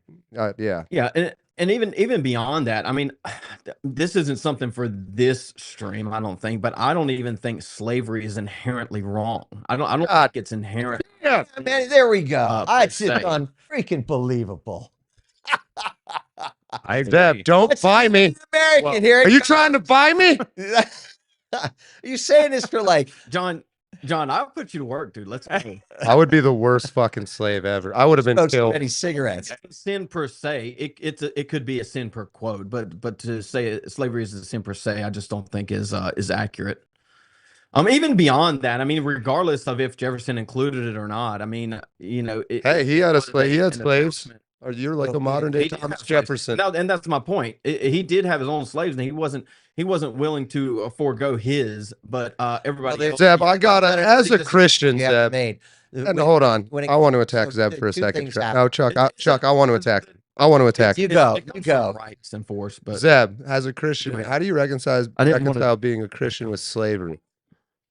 I mean, you don't have to. You can just kill people. I'm okay with that. You got to own them and make them. I never said make them pick some beans. Never said murder. You think slavery is better than murder? Slavery is a better. It depends. It's per quote, meaning it depends on the situation. Slavery is more moral than murder. Serfdom existed. I don't think serfdom was immoral. Right? I don't think. I mean, even within Chuck's Old Testament, he wants to talk about that. I mean, God forgave forgave debt every 7 years, but up until those 7 years, you were a slave to pay back debt. Right? The slavery is just actually hold on. It is there in the Bible. And I think we would agree, like Zeb, because I agree with Zeb, but we're not talking about like, okay, someone's born a slave and they're a slave their whole life, and if they have a child, their child is a slave. Like, we would be against that. But I think, like, for example, there's a better way to frame it. If someone is arrested for manslaughter or murder, and the modern day judicial, prison system just has them working in the fields picking strawberries, would that be immoral? No, I'm okay with that. I don't know that I'd call that slavery, though. There's a difference for your I would. analogy. Okay.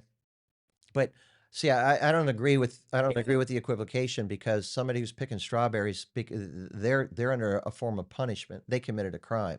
Slavery is when you take somebody who didn't commit a crime and you force them, you take away their freedom and force work from them. And those, so you're having difficulty comparing those two.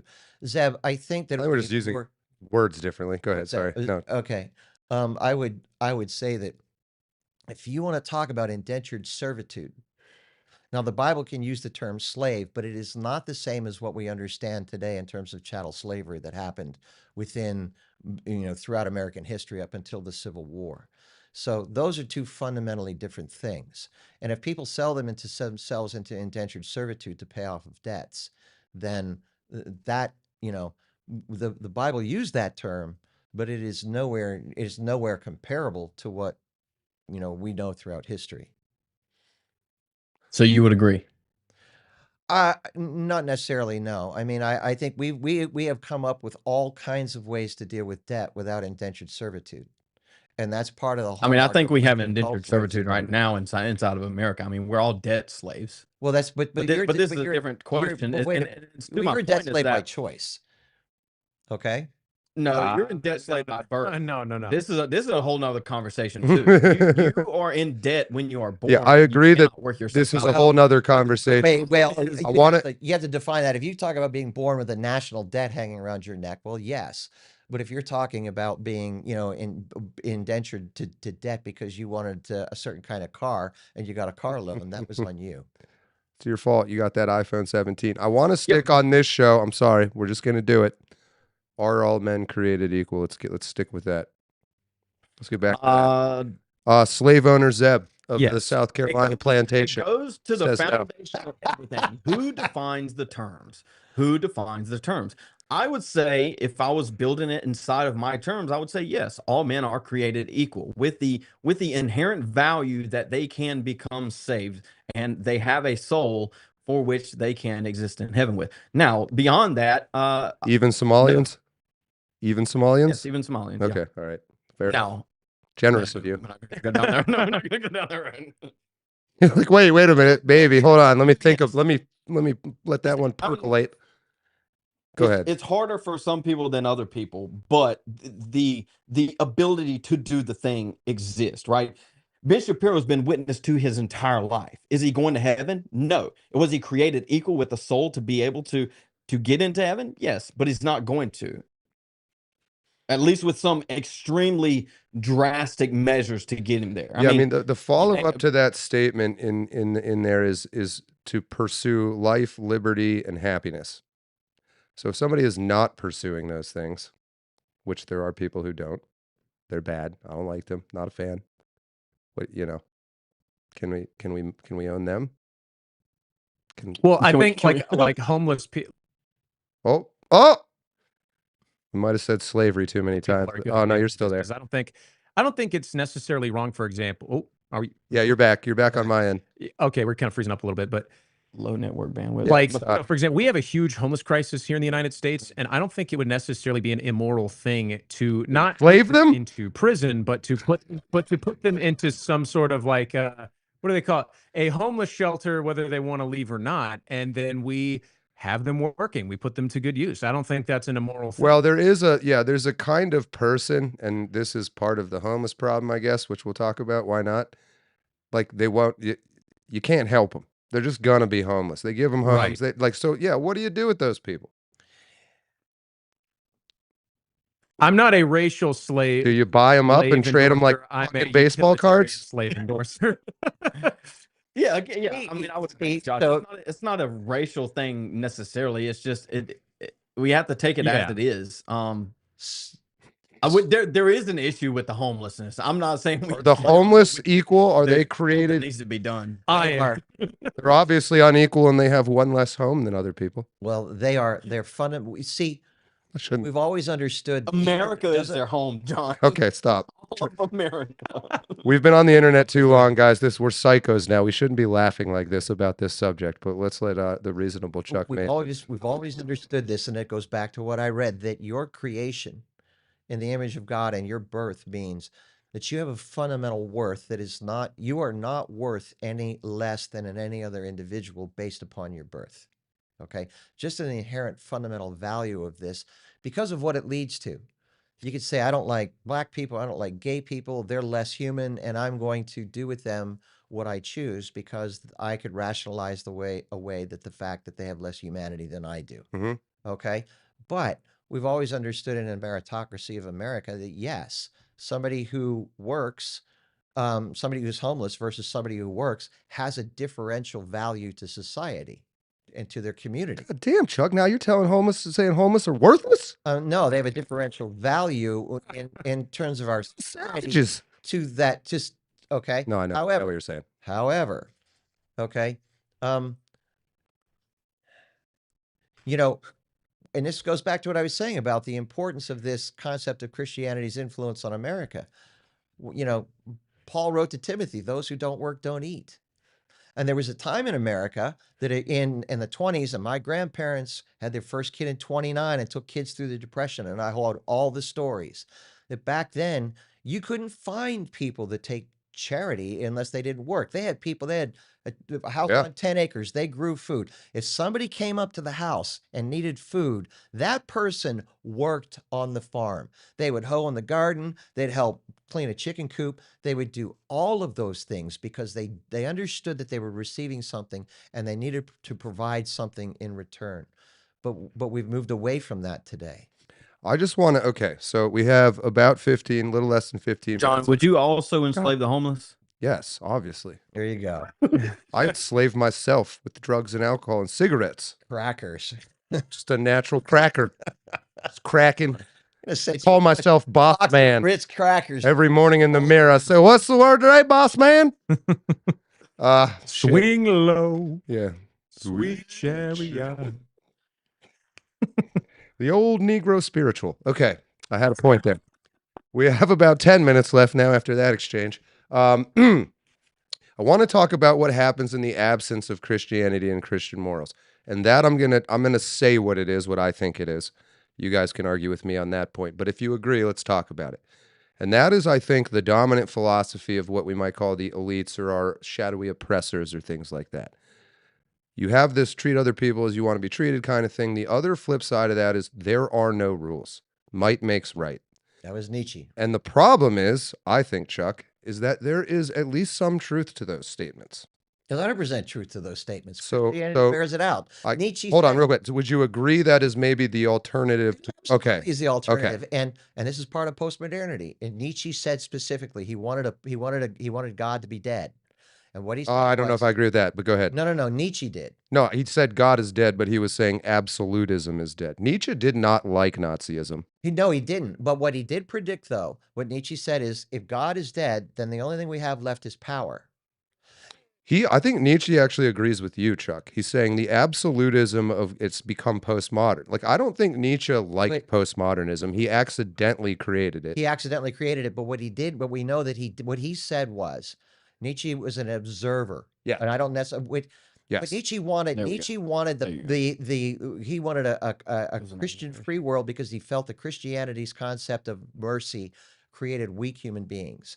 And then in the absence of slave morality, you're going to create the Übermensch because you'd have this ultra Darwinian selection. But what he did say was, in the absence of God, in the absence of any overlying moral framework, that you're going to end up with essentially totalitarianism that uses power to gain control. Yes. Yeah, Nietzsche did do something interesting, and it's, I think, maybe a main reason why he's remembered as important in philosophy. But he said that he believed modern Christianity had become a slave morality. Absolutely. And he introduced the concept of slave and master morality. Zeb, I know you're a master morality kind of guy because you're cool with slaves. But there's also, Chuck, an uncomfortable truth to when you're in a situation like this. Are you even listening to me? No, you're not. my side is maybe my son. I no, see if you're everything's just fucking with you, Chuck. Yeah, I think No. Chuck's Okay, right so on Nietzsche. there are things can get so bad, in my opinion, that you kind of do need the master morality, and maybe even if you don't want to do it, it's gonna happen whether you like it or not. And it feels like that's the direction we're heading in. After Trump comes Caesar, comes Hitler, comes whatever. I mean, I think we're already there. But to the point, I didn't want to bring this up because it would drag it on. I just want to make it real quick. You're good. Is yeah, I don't think the rights that we've been given through the Constitution, that recognizes that they're God-given rights. I don't necessarily agree with them. I mean, even to the point of freedom of association, right, has been usurped and taken over by 1964 and Civil Rights Act. We don't have a freedom of association. That's not a right that exists, right? Well, only on Because paper, you're saying. It's only on paper, right? And it's been grabbed by power, if you will, by force, by other people. And so Nietzsche is right to an extent. I think Chuck's right. He was an observer, and my understanding of that line in itself wasn't that Nietzsche was pronouncing God as dead, but he was recognizing that God is dead in that context of the time. And he wasn't correct, but I think he was close enough to make that point. And so I don't know. I haven't worked through that, but I don't know how many rights actually exist beyond self-defense. I mean, does that right even exist technically?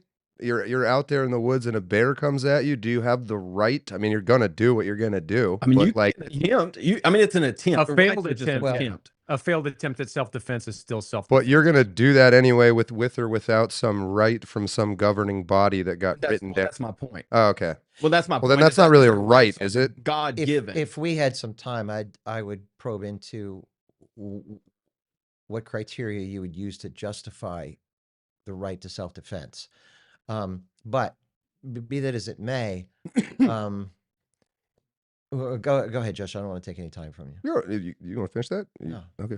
We got time. We still got time. We got 9 minutes. Well, I would say this ultimately, Zeb. If I pushed you on this, you're gonna find some connection back to a biblical principle for your sense of justification. That will push him anyway. All right. I want to see his justification. Well, that's my point. That's exactly my point. Is that it is God? That's the only God-given right. Okay. So the fact That's that the only right. However, the fact that you can identify at least one given God-given right means that there's the ability to have more than one God-given right, which takes me back to the reason why I read what I read earlier, which means, and this is the way this all ties in. If we lose this continuity from Old to New Testament, has been the basis of our basically Judeo-Christian, or I'm sorry, you're fine. We get it, Chuck. We understand. We're smart. This is the chaos that is coming, and this is my total point to people: is that if you're going to get rid of this stuff, and that's what Nietzsche's point was, you get rid of this, you only have one thing that you face. It comes in different specters, but I agree, but we're already there. Well, okay, and that's you and I would agree that we're already there. So, but in my mind, if we're going to move forward, we have to keep this. We have to understand what we've lost. If we're going, and I would say, what do we do about it now? What do we do about it now? Like, I can recognize that the Constitution established this. Yeah, but we don't have any reach to the Constitution anymore. It's just activist judges at will throwing it in the trash until they want to use it against you. And so what do we do with that? Okay. I would rather throw it in the trash and fight with force rather than saying, oh, you shouldn't do that because this piece of paper says so. I think at some point we have to recognize if there is any movement forward, it's going to have to be at will, at force. Well, so to your point about the activist judges that are doing this, these are the postmoderns, and these are the critical theorists, and these are the Marxists that made it through. They're the children of the long march through the institution. And it's what I had said earlier, that we've allowed so much of this to go on. And I had said this last week, Zeb, that probably the time to have had a more productive fight was 2 or 3 generations ago. Now there's so much decay that we're likely coming to that. However, even if you're going to talk about how we move forward. And even you're going to talk about some level of force, which likely will come into play because of the differentiation. You still have to come up to a fundamental agreement on what the principles and what the foundation of those principles that people are going to agree on as what you move towards. Yeah, so that's basically what I'm going to try and tackle with my series, What is American? It's going to be an extremely long series, and like I mentioned it last week, I'd love to have y'all's input on that. But that's essentially what I'm going to try and establish is moving forward. Who is American or who is friend? How can we get there through that? Because like I said, like you just said, without that, what binding principles do we have? I know it's not always a blast, but I think these conversations we're having are going through that process. I want to. No, you can't. Yes. I don't Yes, you respond to can. what Zeb had just said. Okay, this is why I stuck on this kind of stuff. That they were our What was binding that book? principles, and they've been the binding principles of the West. At least what I read earlier, Got it. and I could read more. No, I got you. These are the binding principles. And when you talk, if you want to talk about the Federalist Papers, and you want to quote those, then you can quote where Jefferson is looking towards Locke, and Locke is looking towards the Old Testament, and back to these things.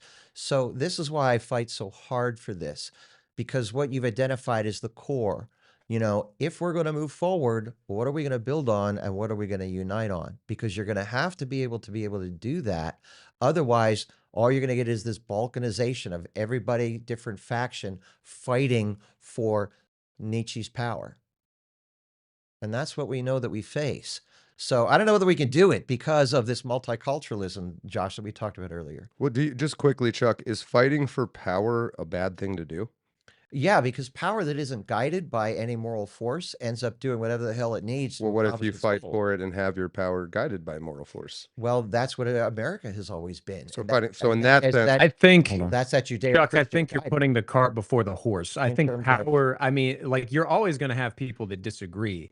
I think what is the case is that what we need to do is we need to acknowledge, as you know, we're having these conversations right now about you and I talking, Zeb and us all talking, saying what is an American, and then once we establish that it is a, you know, it is Christian, you know, you'll come around that there's a little bit of a whiteness to it, and then once we get there, we can acquire power and then impose our will. Because I do agree that, like, morality does not come from power, but power comes from power. I mean, we do have God-given rights, but the fact of the matter is like, what do we mean when we say God gives us a right to life?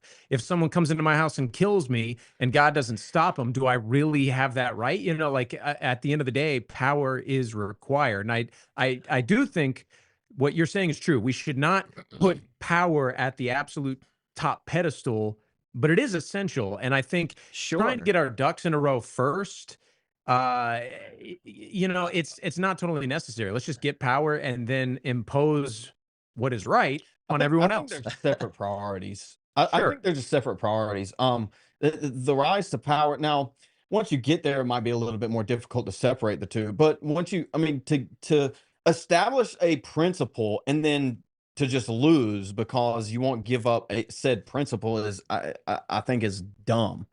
Depending on what that principle is, and so power isn't the top priority, but it's up there, because what's the point if you're just going to lose? Well, hold on a second. I think we had this, what, 2 weeks ago, John? Yeah, go ahead, Chuck. So I think it's really important to differentiate between power and the moral use of force. Okay?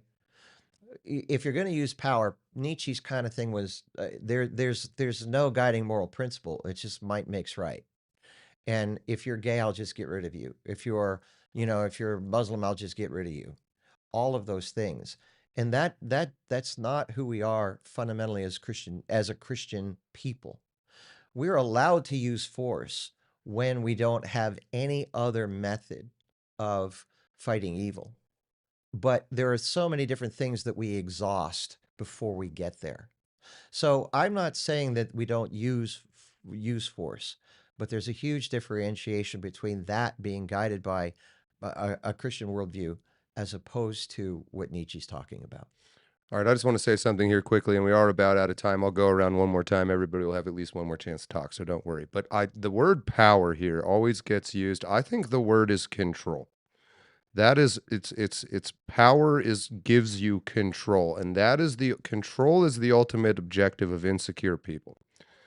For whatever reasons, maybe they're all MK Ultra abusing each other and making themselves very insecure at child, and that's why they do this. I don't know. I've never been a person who felt a need for control. I like to control myself. I don't really try that hard at that, to be honest. Real quick, Isaac Foss. John, you are the man. Thanks for hosting these discussions. It's important. God bless Charlie Kirk and everyone who appreciates him. Don't let your memes be dreams, people. Yeah, I've seen a number of people that at points, even people who were quite angry at certain of us are now saying this was a good conversation, and it was. But okay, so you have this control, and you have these two groups of people, and one does not wish to assert control over other people.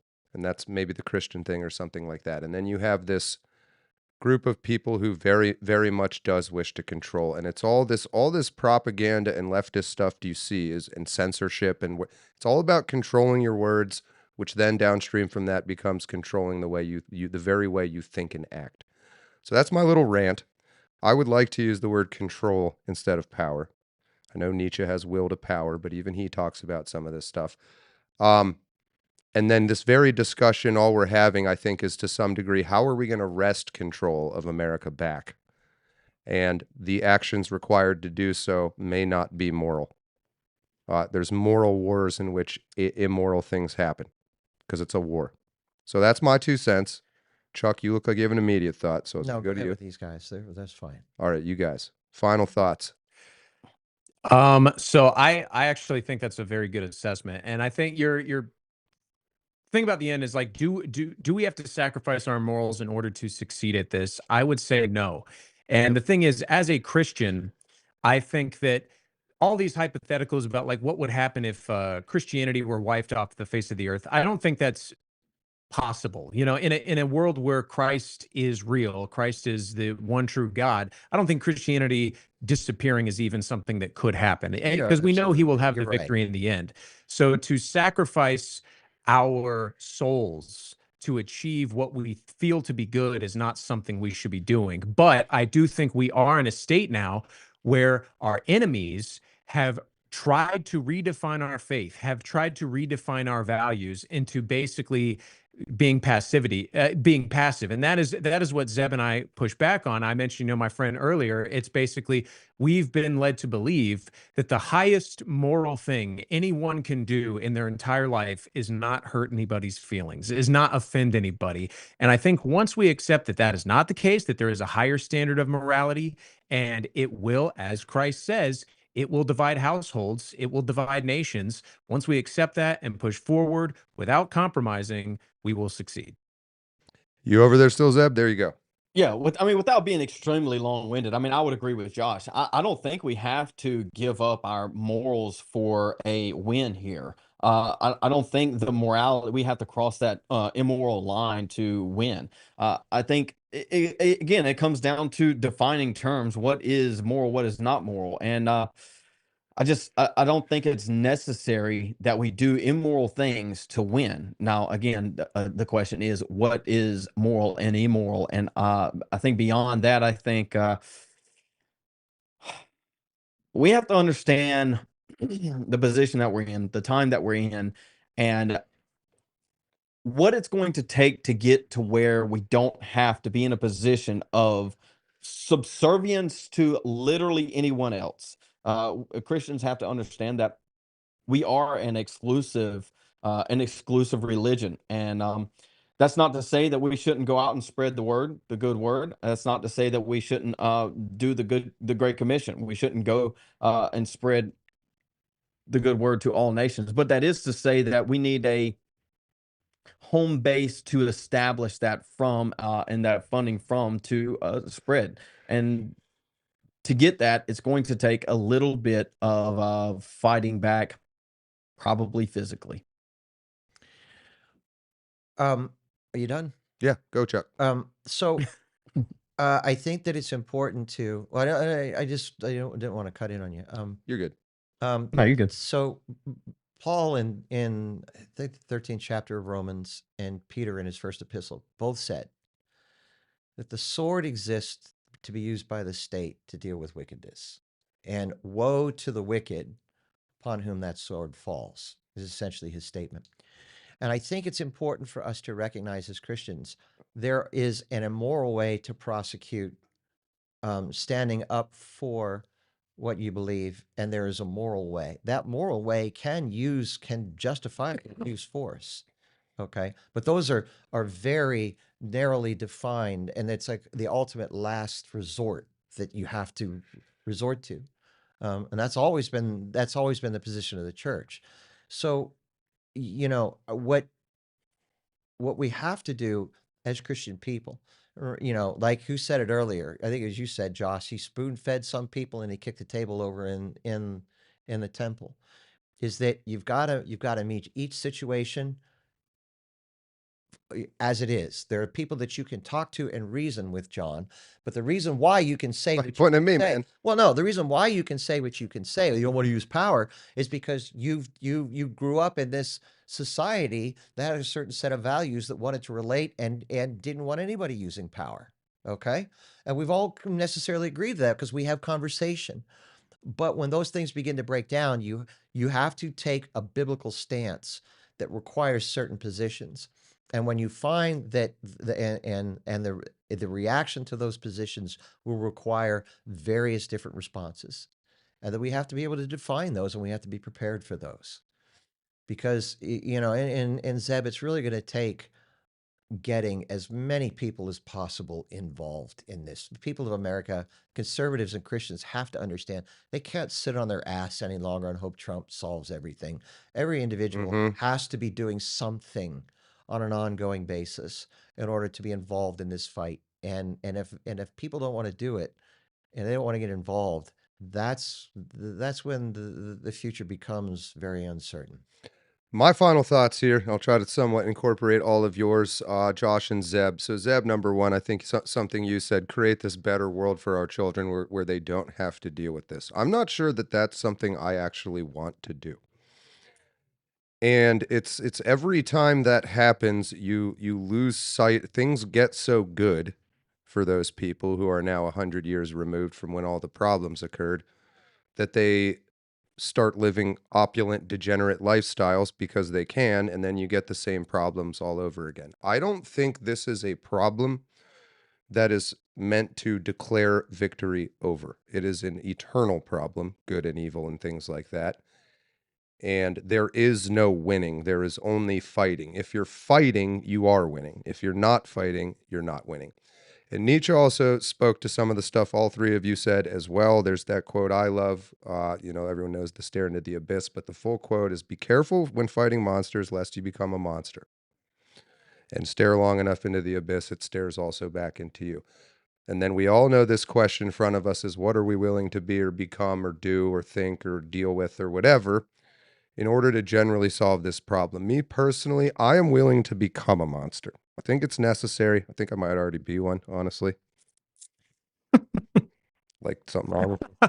I don't know, but very cute monster. What more can you ask for out of the shitty life that we're all given? Maybe there was good times someday in the past, but it doesn't feel all that great now. Although at the same time, we have all these luxuries. I'm sitting in electric lights and air conditioning and things like that. I would trade it all in a heartbeat to pick up a metaphorical flaming sword and dive into a pile of demons. Because what else is cooler than that? It doesn't scare me. I realize I will lose my humanity and soul. No one will like me. I won't like me. Won't even be able to look in a little puddle after a battle because I'll be so disgusted with myself. But fucking somebody's got to do it.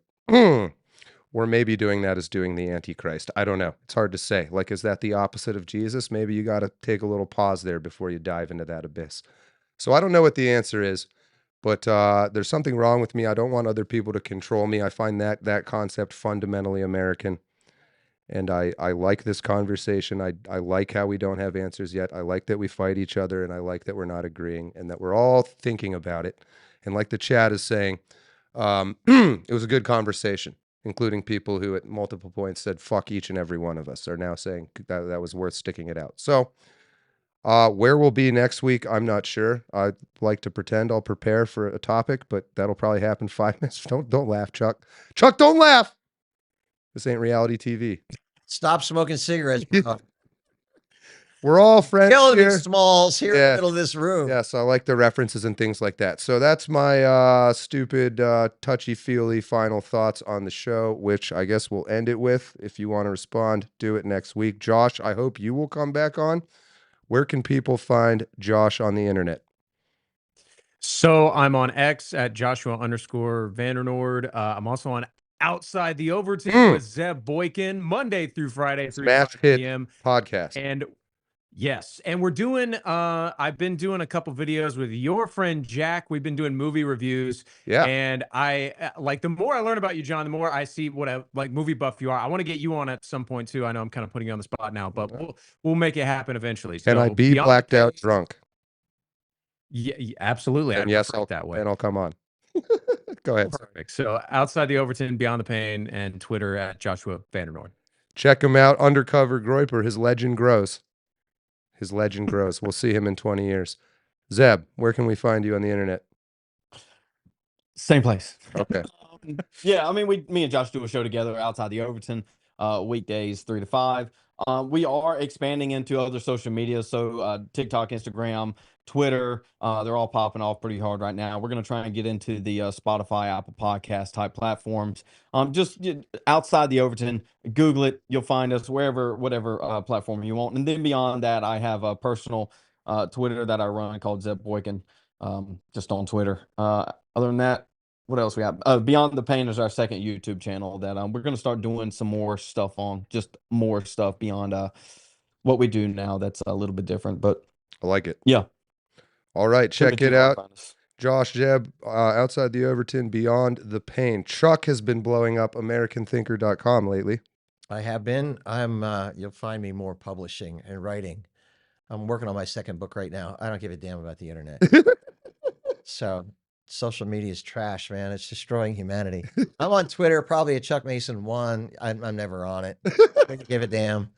And but I got a YouTube channel. You tell me where I'm on YouTube. So I probably know better than you. Yeah, I think you're Chuck Mason 1 on Twitter and just Chuck Mason on YouTube. And but I'm trying to actually put more articles on. Gonna be starting up again. Yeah, it's starting up again. I published on American Thinker. It's one of the top 5 conservative intellectual websites that's out there. So good site. I've been reading it since. And it really for over 2 million views a month. I found. Yeah, for somebody to just fire off articles that get accepted without editorial revision. You are a good writer, for sure. That's an accomplishment. So, but I'm working on my second book, which is Freedom versus Equity: America's Second Civil War. Like it.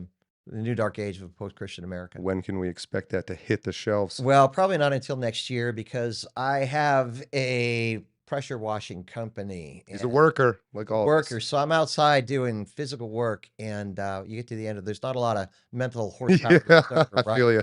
So that's part of the deal. But that shuts down in about 2 months, and what that does, then it's full on for the manuscript. You huddle away in the winter and just write. Huddled away in the winter and just write. So I like it. All right, we'll keep an eye out for that new book, Chuck. I'm assuming hopefully you will be back on Sundays, or at least some of them. Sure, I'll be back. Yeah. If you dare. Well, I dare. If you dare. Chat, if you dare. Thank you for sticking it out and joining us. Zeth Call, David Olerking, always good to see you. Angelo Leonardo is going to go take a tree break. Me, former action guy, myself and I. Modema Rose, good to see you again. Trash Laser guitarist Ronald Simmons. OGTLT, always good to see you. 6 months channel badge, I like it. Jeff, George, Gary, X. Thank you to you and everyone else who joined us in the chat today. We will be back live next Sunday, 4 to 6. As always, reminder again, put out a little thought or prayer message to the Deacon, who is going to be taking a break for a while to deal with his situation. So wishing him luck. That is it for today. I am John Ward, allegedly. Till next time, remember, you are a world champion. Don't let your memes be dreams.